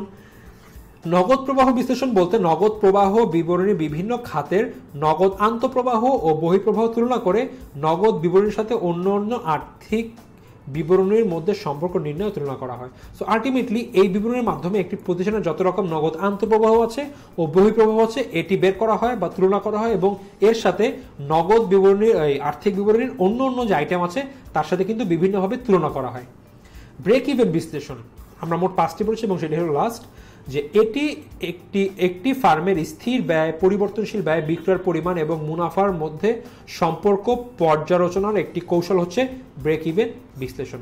সো আলটিমেটলি ব্রেক ইভেন বিশ্লেষণের মাধ্যমে প্রতিষ্ঠান বের করে যে কি পরিমাণ পণ্য বিক্রি করলে তাদের লাভ হবে বা কি পরিমাণ পণ্য বিক্রি না করতে পারলে তাদের ক্ষতি হবে বা কত টাকার পণ্য বিক্রি করলে তারা মোট লাভের মুখ দেখতে পারবে। এরকম বিভিন্ন বিষয় কিন্তু ব্রেক ইভেন বিশ্লেষণের মাধ্যমে করা হয় এবং যে কোনো প্রকল্পের ক্ষেত্রে কিন্তু আলটিমেটলি ব্রেক ইভেন বিশ্লেষণ খুবই গুরুত্বপূর্ণ একটি কাজ।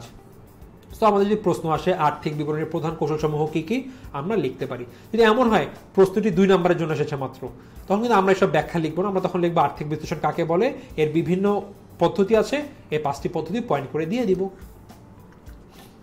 এরপরে 6ষ্ঠ অধ্যায় বা দীর্ঘমেয়াদী অর্থায়ন। প্রথম প্রশ্ন, সংকট জাতীয় সিকিউরিটিজ কোনটি? আমরা আগে দিয়ে জানি অগ্রাধিকার শেয়ারকে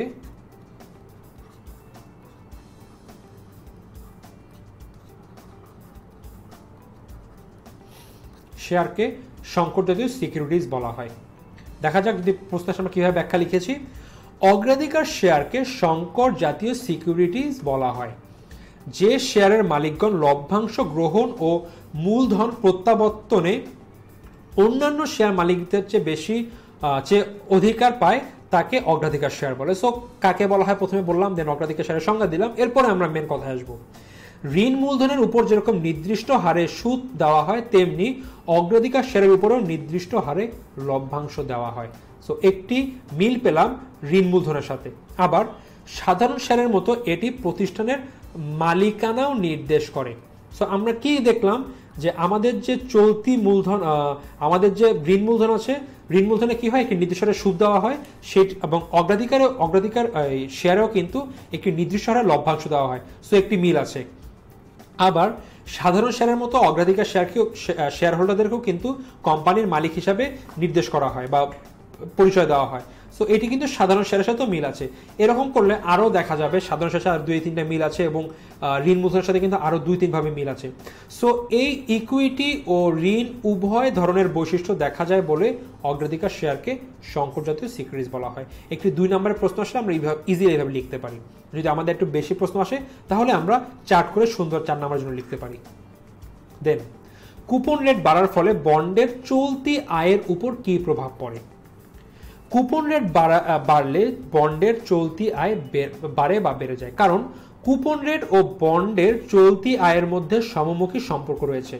বন্ডের বার্ষিক সুদের পরিমাণ বন্ডের বর্তমান বাজার মূল্যের শতকরা কত ভাগ তা দিয়ে নির্ণয়ের মাধ্যমে আমরা চলতি আয় পাই বা পাওয়া যায়। এক্ষেত্রে সুদের পরিমাণ বাড়লে চলতি আয় বাড়ে, কারণ কুপন রেট হলো বার্ষিক সুদ প্রদানের হার, তাই কুপন রেট বাড়লে বার্ষিক সুদের পরিমাণ বাড়ে যা আলটিমেটলি চলতি আয়কে বাড়ায়। সো দেখো যদি এখানে ধরে নেই আমাদের আয়ের মান আছে 5 আর এখানে মনে করো এখানে আছে 100, সো কি হবে আলটিমেটলি সিওয়াই 0.5, সো আচ্ছা 0.05 অ্যান্সার। যদি আমরা এটি কাজ করি, আমরা এখানে 5 বাদে যদি আমরা মনে করো 7 করে দেই তাহলে কি হবে 0.07। সো আলটিমেটলি আয় মানে কি বলতো, কুপন সুদের হার বা কুপন সুদের হার থেকে মানে বাৎসরিক আয়ের পরিমাণ বা বাৎসরিক সুদের পরিমাণ। সো আলটিমেটলি যদি সুদের পরিমাণ বেড়ে যায় তাহলে কিন্তু আলটিমেটলি মানে সুদের পরিমাণ কখন বাড়বে বলতো, যখন কুপন রেট বেড়ে যাবে। সো কুপন রেট বাড়লে বাৎসরিক যে সুদের পরিমাণ সেটি বাড়বে এবং বাৎসরিক সুদের পরিমাণ বেড়ে গেলে কিন্তু চলতি আয় বেড়ে যাবে। আলটিমেটলি কুপন রেট বাড়লে বন্ডের চলতি আয়ের উপর কি প্রভাব করে, সেটিও বৃদ্ধি পায়। এরপরে দেখছি একটি বন্ড কখন অবহারে বিক্রি করা হয়? বন্ডের বিপরীতে যখন কোনো কুপন সুদ বা কুপন পরিশোধ করা হয় না তখন এটি অবহারে বিক্রি করা হয়। কুপন কি বলতো? একটি বন্ড মনে করো 100 টাকা এবং কুপন সুদ হলো 10 টাকা, 10%, মানে এই 100 টাকার উপরে এই 10 টাকা সুদ দেওয়া হবে। সো সুদ প্রদান করা হয় না, এই জন্য একে জিরো। আচ্ছা, তো জিরো কুপন বন্ড অবহারে বিক্রি করা হয়। এ বন্ডের ধারক কোনো প্রকার সুদ প্রদান করা হয় না, এজন্য একে জিরো কুপন বন্ড বলে। এসব বন্ড অবহারে বিক্রি করা হয় এবং মেয়াদ পূর্তিতে বন্ড ইস্যুকারী প্রতিষ্ঠান বন্ড হোল্ডারের কাছ থেকে বন্ড পুনরায় ক্রয় করে। এক্ষেত্রে বন্ডের ক্রয় মূল্য ও লিখিত মূল্যের পার্থক্যই হলো বিনিয়োগকারী লাভ। সো বন্ড হোল্ডারের কাছ থেকে বন্ডটি লিখিত মূল্যে পুনরায়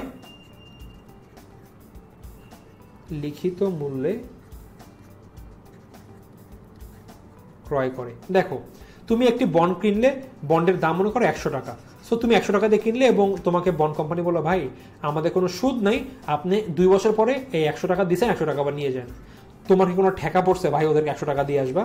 সো তুমি এখন বলো, ঠিক আছে ভাই আপনাদের সুদ নাই, খুব ভালো কথা, আপনারা কাজ করেন, আপনারা যে 100 টাকার বন্ড এটা আমরা 90 টাকায় বিক্রি করেন এবং 2 বছর পরে আপনি আমার কাছে 100 টাকা দিয়ে বন্ডটা নিয়ে যান, এই যে 10 টাকা সেটা আমার লাভ। সো এরকম এক প্রকার বন্ড আছে যেটাকে বলা হয় জিরো কুপন বন্ড। এবং যেহেতু জিরো কুপন বন্ড বলা হয়েছে, জিরো কুপন মানে কোনো কুপন সুদ নেই, আলটিমেটলি এখানে কিন্তু এটি অবশ্যই অবহারে বিক্রি করতে হবে, আর নাই কিন্তু কোনো বিনিয়োগকারী এখানে বিনিয়োগ করবে না, কারণ কোনো লাভই থাকবে না তাতে। So zero coupon bond always অবহারে বিক্রি করা হয়। এবং কেন বিক্রি করা হয়? সেখানে কোনো কুপন সুদ নেই। এখন যেহেতু কুপন সুদ নেই, তাহলে বিনিয়োগকারী কি লাভ পাবে? তাই এই বন্ডকে অবহারে বিক্রি করা হয়, অর্থাৎ একটি বিনিয়োগকারী একটি 100 টাকার শেয়ারকে, বন্ডকে 85 টাকায় ক্রয় করে নেয় ধরে নেই, এবং বিক্রির সময় সেটি 100 টাকায় বিক্রি করে। সো মাঝাজি 15 টাকা পার্থক্য, এটি আলটিমেটলি একজন বিনিয়োগকারীর লাভ হিসাবে গণ্য হয়। বন্ড ইস্যুকারী কোম্পানির কোন অবস্থায় বা কখন বাজার থেকে বন্ড কল করে নেয়?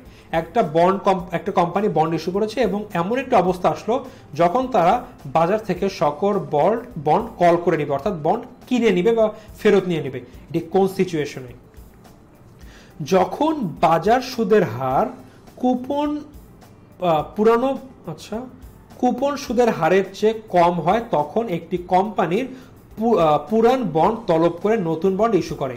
ধরা যাক বাজারে সুদের হার 10%, মানে বাজারে এখন অন্যান্য সিকিউরিটিসে 10% সুদ দিচ্ছে এবং পুরানো বন্ডের কুপন সুদের হার 12%, মানে একটি কোম্পানি 12% দিচ্ছে। এখন কোম্পানি দেখবে আমরা তো 12% দিচ্ছি কিন্তু বাজারে দিচ্ছে মাত্র 10%, সো আমরা অতিরিক্ত 2% দিচ্ছি।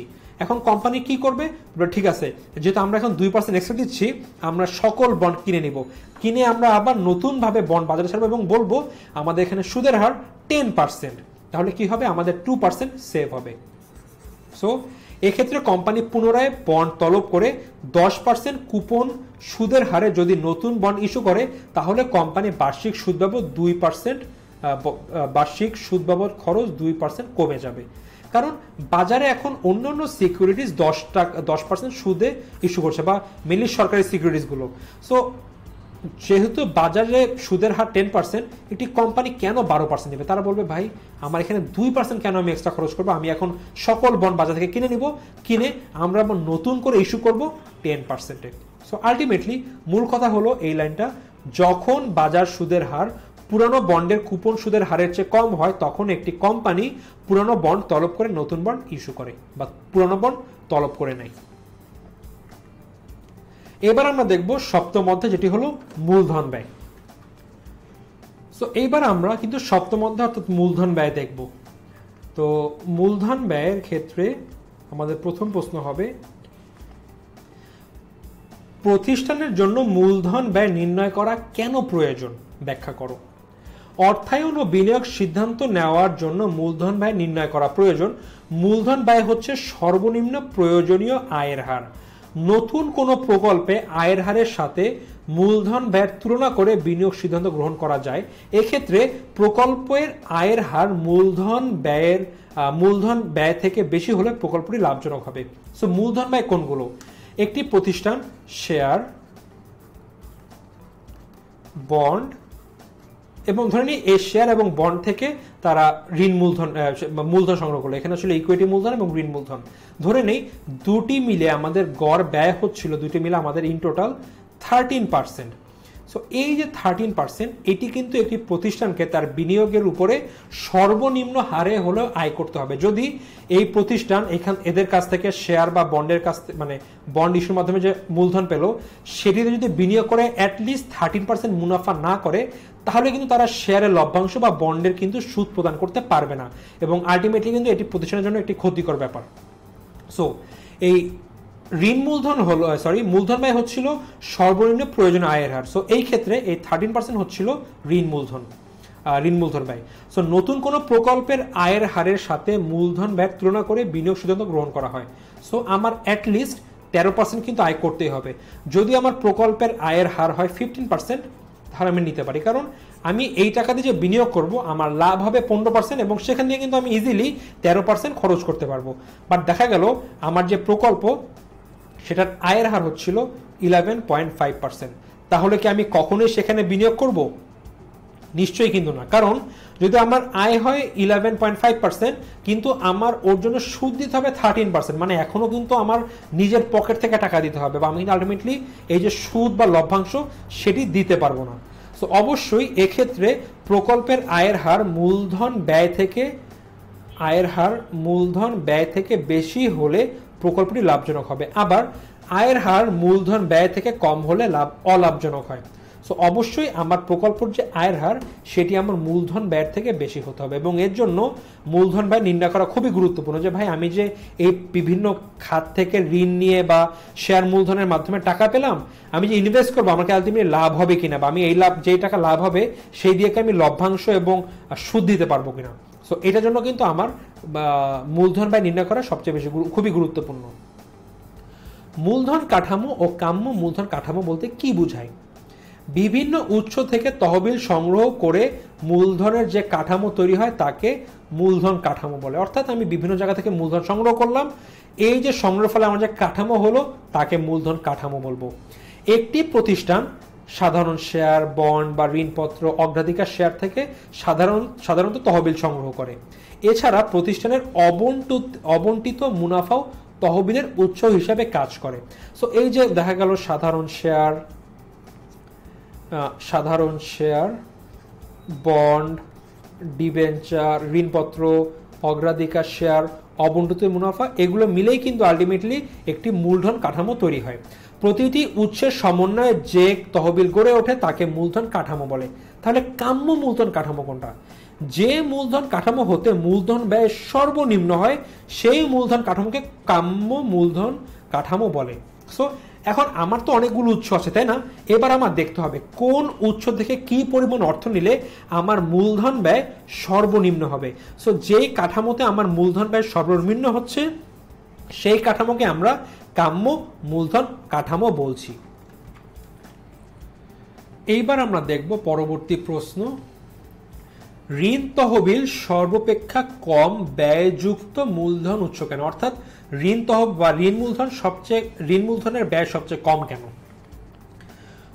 কর সুবিধার কারণে ঋণ তহবিল সর্বাপেক্ষা কম ব্যয়যুক্ত মূলধনের উৎস বলা হয়, বা তহবিলকে সর্বাপেক্ষা কম ব্যয়যুক্ত মূলধন উৎস বলা হয়। ঋণ মূলধনের উপরে কোনো উপর যে সুদ দেওয়া হয়, আমরা কিন্তু জানি, আমরা যদি কোথাও থেকে ঋণ মূলধন অর্থাৎ যদি বন্ড বা ডিবেঞ্চারের মাধ্যমে আমরা তহবিল সংগ্রহ করি, সেখানে কিন্তু আমাদেরকে বাধ্যতামূলকভাবে সুদ দিতে হবে। সো সুদ দেওয়া হয় যেটি হলো করবাদযোগ্য খরচ। করবাদযোগ্য খরচ বলতে, করবাদযোগ্য খরচ হলো যে পরিমাণ অর্থ সুদ বাবদ পরিশোধ করা হয় তার উপর কোনো কর দিতে হয় না। একটি কোম্পানি 100 টাকা লাভ করে এখান থেকে কি করলো, শেয়ার মালিকদের 10 টাকা লভ্যাংশ দিল। সো এই যে 10 টাকা লভ্যাংশ দিল, ধরে নেই 20 টাকা লভ্যাংশ দিল আর 80 টাকা রেখে দিল। সো এই 80 টাকার উপরেও কিন্তু তাকে কর দিতে হবে, 20 টাকার উপরেও কিন্তু প্রতিষ্ঠানকে কর দিতে হবে। তবে যদি এটি ঋণ মূলধন হয় কি হবে, 20 টাকা দিয়েছে সুদ এবং 80 টাকা প্রতিষ্ঠান রেখে দিয়েছে। সো এই যে 20 টাকা সুদ দিল, যদি আমরা এই অর্থটি একটি ঋণ মূলধনের মাধ্যমে নিতাম, সো এই যে 20 টাকা সুদ দিতে হয়েছে, এর জন্য কিন্তু কোনো কর দেওয়া লাগবে না। সো আলটিমেটলি আমাদের কিন্তু খরচটি কমে যায়। অর্থাৎ যে পরিমাণ অর্থ সুদ বাবদ পরিশোধ করা হয় তার উপর কোনো কর দিতে হয় না। তাই ঋণ মূলধনের ব্যয় তুলনামূলকভাবে সাধারণ শেয়ার, অগ্রাধিকার শেয়ার এবং সংরক্ষিত মুনাফার চেয়ে কম, ব্যয়ের চেয়ে কম। এরপরে সংরক্ষিত আয় কি ব্যয়মুক্ত? সংরক্ষিত আয় থেকে মূলধন গ্রহণের কোনো প্রত্যক্ষ ব্যয় নেই, তবে এর একটি সুযোগ ব্যয় আছে। আচ্ছা, সংরক্ষিত মুনাফা কি বলতো? প্রতিষ্ঠান 500 টাকা লাভ করলো, এর মধ্যে শেয়ার হোল্ডারদের লভ্যাংশ দিল 220 টাকা, বাকি যে থাকলো 270 টাকা, এটি কি? এটি হলো এই যে সংরক্ষিত মুনাফা। সো এর একটি সুযোগ ব্যয় আছে। সাধারণত প্রতিষ্ঠান মুনাফা থেকে লভ্যাংশ দেওয়ার পর অবশিষ্ট মুনাফাই হলো সংরক্ষিত আয়। এই সংরক্ষিত আয় অন্য কোনো প্রকল্পে বিনিয়োগ করলে মুনাফা অর্জন করা যায়, কিন্তু প্রতিষ্ঠান মূলধন হিসাবে এই আয় ব্যবহার করার ফলে প্রতিষ্ঠান সেই মুনাফা থেকে বঞ্চিত হয়। অর্থাৎ প্রতিষ্ঠান কি করে, এই যে আয় যদি তারা একটি লভ্যাংশ আকারে বিলিয়ে দিত বা অন্য কোনো প্রকল্পে ইনভেস্ট করতো, তাহলে কি হতো, সেখান থেকে তারা আয় পেত। কিন্তু তারা আপাতত কি করে, এটি একটি তহবিলে জমা করে রাখে, যার ফলে এটা থেকে যে একটি ইনভেস্টমেন্টের আয় সেটি কিন্তু আর হয় না। যার ফলে এই যে ইনভেস্টমেন্ট থেকে যে একটি সুদের আয় হতো, সেটি না হওয়ার ফলে কিন্তু আলটিমেটলি একটি সুযোগ ব্যয় হয়, এবং এটি কিন্তু সংরক্ষিত আয়ের ব্যয়। তাই বলা যায় সংরক্ষিত আয় ব্যয়মুক্ত নয়, কারণ এই সংরক্ষিত যে মুনাফা সেটা যদি অন্য কোথাও বিনিয়োগ করতো বা শেয়ার মালিকদের কাছে দিয়ে দিত, শেয়ার মালিকরা কি করতো, অন্য কোথাও বিনিয়োগ করে সেখান থেকে কিন্তু মুনাফা পেত। বাট এখন কি হচ্ছে, প্রতিষ্ঠান আপাতত সেই অর্থটি একটি তহবিলে জমা করে রাখছে, যার ফলে সেটি কোথাও বিনিয়োগ করা হয়েছে না, এবং বিনিয়োগ থেকে সেখানে কোনো লাভও কিন্তু পাওয়া যাচ্ছে না। সো এই লাভটি কিন্তু আলটিমেটলি ওই অর্থের জন্য একটি সুযোগ ব্যয়। সো বলা যায় সংরক্ষিত আয় ব্যয়মুক্ত নয়, কারণ এর একটি কি রয়েছে, এর একটি সুযোগ ব্যয় রয়েছে। এরপরে নতুন ইস্যুকৃত শেয়ারের উপর উত্তরণ ব্যয় কি প্রভাব ফেলে? উত্তরণ ব্যয়ের হ্রাস বৃদ্ধির ফলে সাধারণ শেয়ার মূলধনের ব্যয়ের হ্রাস বৃদ্ধি ঘটে। উত্তরণ ব্যয় বলতে নতুন শেয়ার ইস্যু বাবদ যে খরচ হয় তাকে বোঝায়। অর্থাৎ নতুন একটি শেয়ার যে ইস্যু করতে হবে তার জন্য বিভিন্ন খরচ আছে, অবলোককের খরচ বা বিভিন্ন পত্রিকায় যে নোটিশ দিতে হয় বা আবেদন করতে হয়, এসব জন্য কিন্তু একটি খরচ আছে, যেগুলোকে আমরা আলটিমেটলি বলি হচ্ছিল উত্তরণ ব্যয়। উত্তরণ ব্যয় বাড়লে নতুন ইস্যুকৃত শেয়ারের ব্যয় বাড়ে, আবার উত্তরণ ব্যয় কমলে নতুন ইস্যুকৃত শেয়ারের ব্যয় কমে। তো যখন একটি শেয়ার ইস্যুর ক্ষেত্রে আমার উত্তরণ ব্যয়ের পরিমাণ বেড়ে যাচ্ছে, আলটিমেটলি কিন্তু সে শেয়ারের জন্য কিন্তু খরচ বেড়ে যাচ্ছে বা ব্যয় বেড়ে যায়। আবার উত্তরণ ব্যয় যদি পরিমাণ কম হয়, তাহলে সাধারণ শেয়ারের ব্যয়ও কিন্তু কমে যায়। সংরক্ষিত আয়ের ক্ষেত্রে কি উত্তরণ ব্যয় আছে? তোমরা একটু বলো তো প্রশ্ন করার আগে। সংরক্ষিত ব্যয় কিন্তু আয় কি, আমার যে প্রতিষ্ঠানের নিট লাভ সেখান থেকে লভ্যাংশ দেওয়ার পরে যেটা বাকি থাকে সেটা ছিল সংরক্ষিত আয়। সো এইটার জন্য কি আমাদের আলাদা কোনো খরচ করতে হয়? মনে তো হয় না। দেখা যাক কি বলা হয়েছে। সংরক্ষিত আয়ের ক্ষেত্রে কোনো উত্তরণ ব্যয় থাকে না। সংরক্ষিত ব্যয় বলতে বোঝায় প্রতিষ্ঠানের মুনাফা থেকে লভ্যাংশ দেওয়ার পর অবশিষ্ট মুনাফার অংশ, আর উত্তোলন ব্যয় হলো নতুন শেয়ার বিক্রয়জনিত খরচ বা নতুন সিকিউরিটিজ ইস্যুজনিত খরচ। সংরক্ষিত ব্যয় থেকে মূলধন সংগ্রহের ক্ষেত্রে কোনো বিক্রয় খরচ হয় না, বিক্রয়জনিত খরচ হয় না। অর্থাৎ আমার একটি ফান্ডে অর্থ জমা আছে, আমি তো জাস্ট আমার ব্যাংক থেকে সে অর্থ উত্তোলন করবো বা প্রতিষ্ঠানের ভোল্ট থেকে সে অর্থ নিয়ে নিব। এই জন্য কি আমার কোনো খরচ প্রয়োজন হয়? মানে কোনো খরচ হয়? আমাদের কোনো খরচই কিন্তু আলটিমেটলি হয় না। সো সংরক্ষিত আয় থেকে মূলধন সংগ্রহের কোনো বিক্রয়জনিত খরচ নেই, কারণ এতে বিক্রয় করার কিছু নেই, আমার নিজের কাছে অর্থটি পড়ে আছে, এটি তো সংগ্রহ করতে আমার কোনো রকম কোনো খরচ হবে না। তাই সংরক্ষিত আয়ের ক্ষেত্রে কোনো উত্তোলন ব্যয় নেই। আচ্ছা, এবার আমরা চলে আসলাম মূলধন বাজেটিং ও বিনিয়োগ সিদ্ধান্ত অধ্যায়। সো মূলধন বাজেটিং ও বিনিয়োগ সিদ্ধান্ত, দেখা যাক কি প্রশ্ন আছে। মূলধন বাজেটিং প্রক্রিয়া বিনিয়োগ সিদ্ধান্তকে সহায়তা করে, ব্যাখ্যা করো। আমরা কিন্তু জানি মূলধন বাজেটিং প্রক্রিয়া হলো বিনিয়োগ সিদ্ধান্তের সাথে জড়িত একটি প্রক্রিয়া। কেন বিনিয়োগ সিদ্ধান্তের সাথে জড়িত একটি প্রক্রিয়া? কারণ মূলধন বাজেটিং এর মাধ্যমে আমরা আলটিমেটলি ডিসিশন নেই যে কোনো একটি প্রকল্পে বিনিয়োগ করলে কি বিনিয়োগ করা কি আমাদের জন্য লাভজনক হবে কিনা। সো এটি তো অবশ্যই বিনিয়োগ সিদ্ধান্তকে সহায়তা করে। সো কিভাবে করে, আমরা কিভাবে ব্যাখ্যা করব? বিনিয়োগ সিদ্ধান্ত নেওয়ার জন্যই মূলধন বাজেটিং করা হয়। কোনো বিনিয়োগ থেকে প্রতিষ্ঠানের আয়, ঝুঁকি বা নগদ প্রবাহের সময় প্রভৃতি বিষয় বিবেচনা করে করে সিদ্ধান্ত নেওয়ার প্রক্রিয়াই হচ্ছে মূলধন বাজেটিং। মূলধন বাজেটিং প্রক্রিয়ার উপাদানগুলো গড় উপার্জন হার বা ARR, বিনিয়োগ পরিশোধ পদ্ধতি বা PBP বা পেব্যাক পিরিয়ড, নির্বর্তমান মূল্য বা NPV, অভ্যন্তরীণ উপার্জন আয়ের হার বা IRR বা মুনাফা লভ্যতা সূচক বা PI বিবেচনা করে বিনিয়োগের ক্ষেত্র নির্বাচন করা হয়। কারণ উপাদানগুলো বিশ্লেষণ করে বিনিয়োগের লাভজনকতা বোঝা হয়। এখানে একসাথে হবে বিষয়টি। সো লাভজনকতা বোঝা যায়। সো এটি হচ্ছিল মেইন, যে এই মূলধন বাজেটিং এর মাধ্যমে আমরা বুঝতে পারবো যে আমাদের পার্টিকুলার কোনো একটি বিনিয়োগের প্রকল্প এটি কি লাভজনক কিনা। তাই বলা যায় যদি আমরা যদি বিনিয়োগের আগে না বের করি এটা আমাদের লাভজনক হবে কিনা, সো আমাদের কিন্তু লসও হতে পারে। সো বিনিয়োগের আগে সবচেয়ে গুরুত্বপূর্ণ যে বিষয়টি, আমরা যে প্রকল্পে বিনিয়োগ করব সেটি লাভজনক কিনা, এবং এটি করা হয় আলটিমেটলি মূলধন বাজেটিং প্রক্রিয়ার মাধ্যমে। তাই বলা যায় মূলধন বাজেটিং প্রক্রিয়া বিনিয়োগ সিদ্ধান্তকে সহায়তা করে। অবশ্যই করে, কারণ এই মূলধন বাজেটিং প্রক্রিয়া কিন্তু বিনিয়োগ সিদ্ধান্তের সাথে ওতপ্রোতভাবে জড়িত একটি প্রক্রিয়া। পরস্পর বর্জনশীল প্রকল্প বলতে কি বোঝায়? পরস্পর বর্জনশীল প্রকল্প হলো সেই সকল প্রকল্প যেগুলো একে অপরের সাথে প্রতিযোগিতা করে। আচ্ছা, প্রতিযোগিতা মানে কি? দৌড় রেস দেয় নাকি এরা, বা সাইকেল রেস দেয় নাকি? দেখা যাক। এক্ষেত্রে একটি প্রকল্প গ্রহণ করা হলে অপর প্রকল্পটি অবশ্যই বাতিল করা হবে। ও আচ্ছা, বুঝতে পারলাম। মানে একটা প্রকল্প যখন গ্রহণ করব তখন অন্যটা কিন্তু বাদ দিতে হবে, অর্থাৎ A আর B দুইটা প্রকল্প। সো A কে যদি নেই তাহলে B কে আমাদের বাদ দিতে হবে, আর যদি B কে আমরা নেই তাহলে A কে অবশ্যই বাদ দিতে হবে। সো এটি হলো পরস্পর বর্জনশীল প্রকল্প। উদাহরণস্বরূপ কোনো উৎপাদনকারী প্রতিষ্ঠানে একটি মেশিন বসানোর সুযোগ আছে, মানে মাত্র একটা মেশিন বসানো যাবে। প্রতিষ্ঠানটি চাল অথবা আটা উৎপাদনকারী প্রতিষ্ঠান স্থাপনের চিন্তা করছে, অর্থাৎ চাল অথবা আটা যে কোনো একটা, দুটোর জন্য কিন্তু মেশিন ভিন্ন। এখানে প্রতিষ্ঠান দুটি মেশিন একই সাথে বসাতে পারবে না বলে প্রকল্প দুটি পরস্পর বর্জনশীল। সো যদি তারা চালের মেশিন বসায় তাহলে তাদের আটার মেশিন বাদ দিতে হবে, অথবা তারা যদি আটার মেশিন বসায় তাহলে তাদেরকে চালের মেশিন বাদ দিতে হবে। বাট দুইটাই কখনো একসাথে গ্রহণ করা পসিবল না। সো একটা নিলে অন্য একটি বাদ দিতে হবে। সো এই টাইপের প্রকল্পকে বলা হয় পরস্পর বর্জনশীল প্রকল্প। এখানে প্রতিষ্ঠান একসাথে বসাতে পারবে না বলে প্রকল্প দুটি পরস্পর বর্জনশীল, অর্থাৎ একটি মেশিন বসালে অপরটি আর বসানো যাবে না। সো এটিকে আলটিমেটলি বলা হচ্ছে পরস্পর বর্জনশীল প্রকল্প। স্বাধীন প্রকল্প বলতে কি বোঝায়?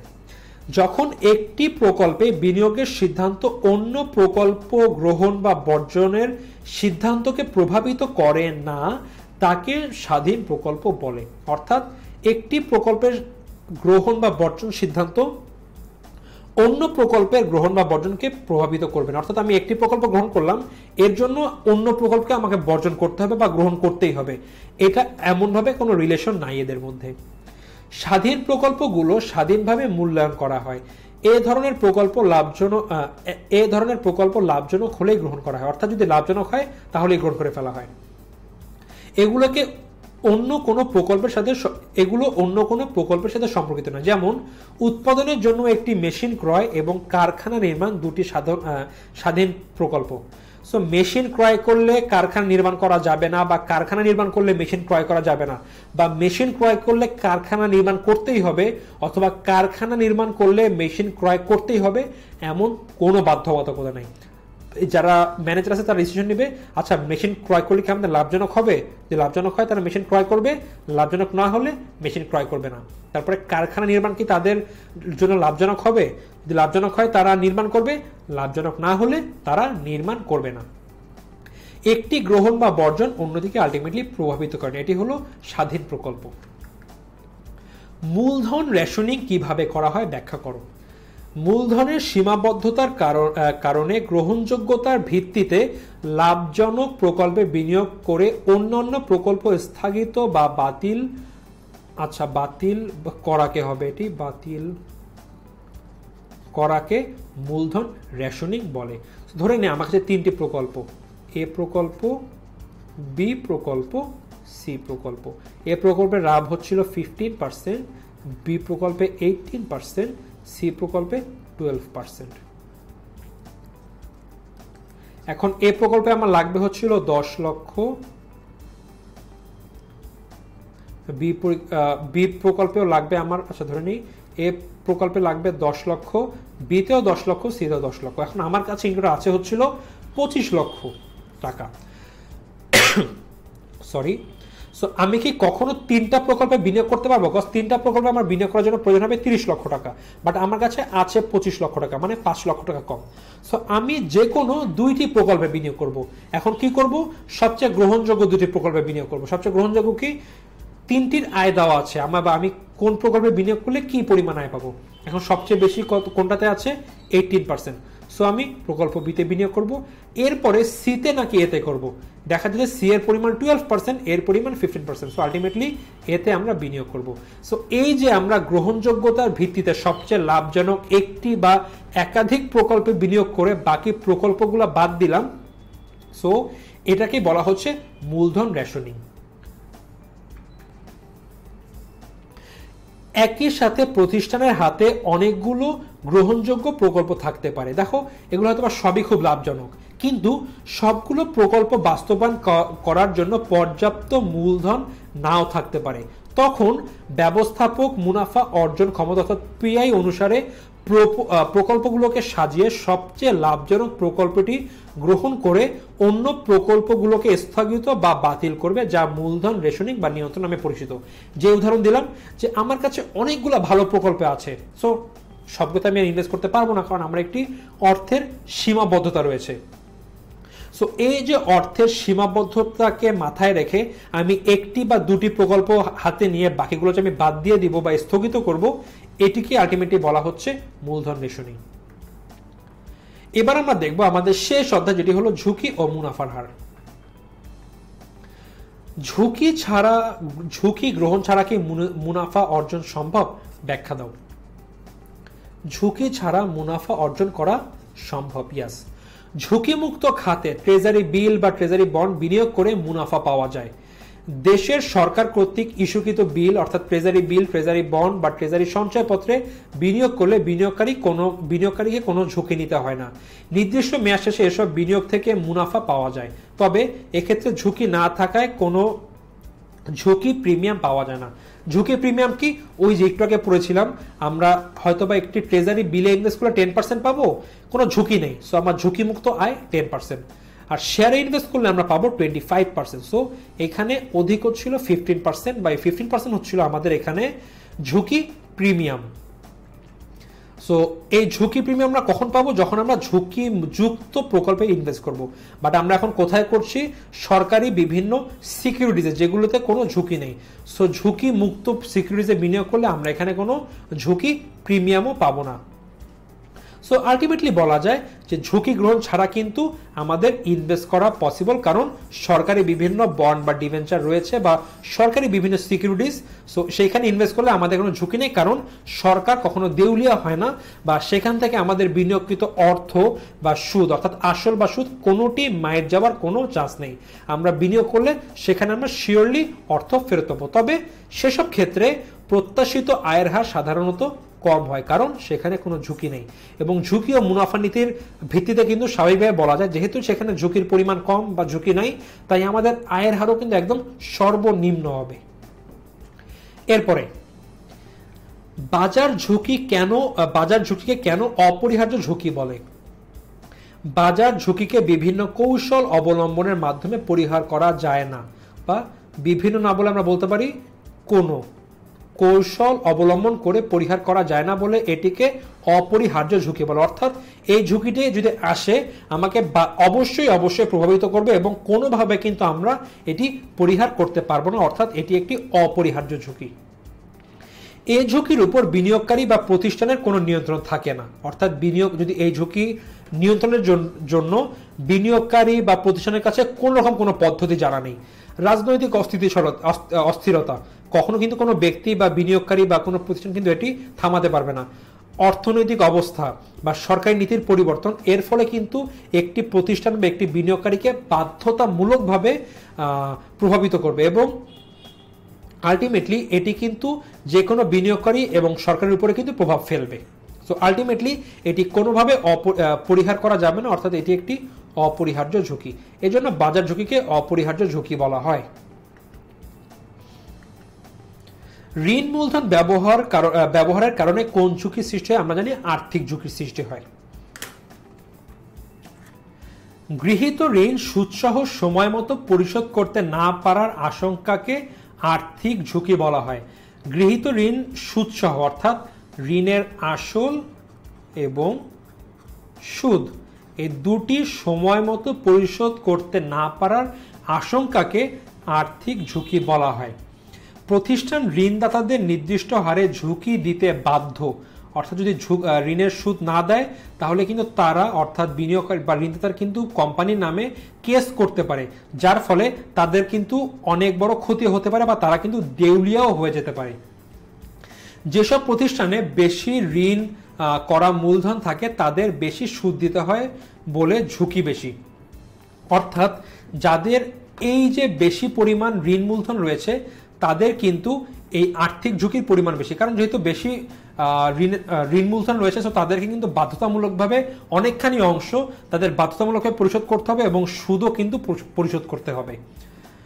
আবার যেসব প্রতিষ্ঠান ঋণ করা মূলধন থাকে না বা থাকলেও নগণ্য তাদের কম সুদ পরিশোধ করতে হয় বা তাদের আসলের পরিমাণ কম, ঋণের আসলের পরিমাণ কম বলে ঝুঁকি কম। তাই ঋণ বা মূলধন ব্যবহারের ফলে আর্থিক ঝুঁকি সৃষ্টি হয়। সো আর্থিক ঝুঁকি কোনটি? ঋণকৃত মূলধনের এই যে ঋণের আসল এবং সুদ পরিশোধ করতে না পারার যে আশঙ্কা সেটি থেকে যে ঝুঁকির সৃষ্টি হয় সেটিকে বলা হয় আর্থিক ঝুঁকি। সো এই প্রশ্নের উত্তর হচ্ছিল আর্থিক ঝুঁকি, এবং আসলে আমরা কিন্তু এইভাবে ইজিলি ব্যাখ্যা করে দিতে পারবো। সো বন্ধুরা, এই ভিডিওতে এ পর্যন্তই। তোমরা বলতে পারো ভাইয়া একটা চ্যাপ্টার তো মিস হয়ে গেল, স্বল্প মেয়াদী অর্থায়ন, সেটি পড়ানো হবে না? সাধারণত স্বল্প মেয়াদী অর্থায়ন থেকে প্রশ্ন খুবই কম আসে এইসব বিষয়ে, দ্যাটস ওয়াই এটি একটু আমরা স্কিপ করে গেছি। যেহেতু আমাদের ইম্পর্টেন্ট অনেক কিছু ধরতে হবে তাই আমরা যেগুলো একটু লেস ইম্পর্টেন্ট সেগুলো কিন্তু আমরা স্কিপ করে গেছি। তবে তোমরা কিন্তু অবশ্যই সেগুলো বই থেকে পড়বে বা আমাদের যে হ্যান্ডবুক আছে সেখান থেকে তোমরা অবশ্যই পড়বে, কারণ প্রশ্ন তো আসলেও আসতে পারে। আর আমরা কিন্তু ট্রাই করেছি যেই টাইপের প্রশ্ন আসার সম্ভাবনা বেশি সেগুলো আনার, বাট আমরা কিন্তু শিওরলি বলতে পারবো না যে এই প্রশ্নগুলোই আসবে, শুধু এগুলো পড়লেই হবে না, এইসব পড়লেই হবে না, তোমাদের কিন্তু আরো জানতে হবে। তবে তোমরা এমসিকিউর জন্য যেসব পড়েছো সেখানে কিন্তু তোমাদের অলরেডি 85 থেকে 90% কভার হয়ে গিয়েছে। সো আরো যদি তোমরা একটু বইটই ঘাটো তোমাদের একদম 100% কিন্তু প্রিপারেশন হয়ে যাবে। এবং আমরা যেসব প্যাটার্নে আজকে অ্যান্সার দেখালাম তোমরা যদি এইভাবে অ্যান্সার দেখাও বা সাথে যদি একটি উদাহরণ দিয়ে দাও, সংখ্যা মানে কোনো একটি সংখ্যা সহ উদাহরণ, দেখা যাবে সেগুলো কিন্তু খুব ভালো মার্কস ক্যারি করবে। সো আজকে আমরা মূলত ফাইন্যান্সের পার্ট দেখলাম, পরবর্তী ভিডিওতে আমরা ব্যাংকিং এবং বীমা নিয়ে কিছু প্রশ্ন দেখব। সো বন্ধুরা, এই ভিডিওতে এ পর্যন্তই, দেখা হচ্ছে পরবর্তী ভিডিওতে বা পরবর্তী লেকচারে।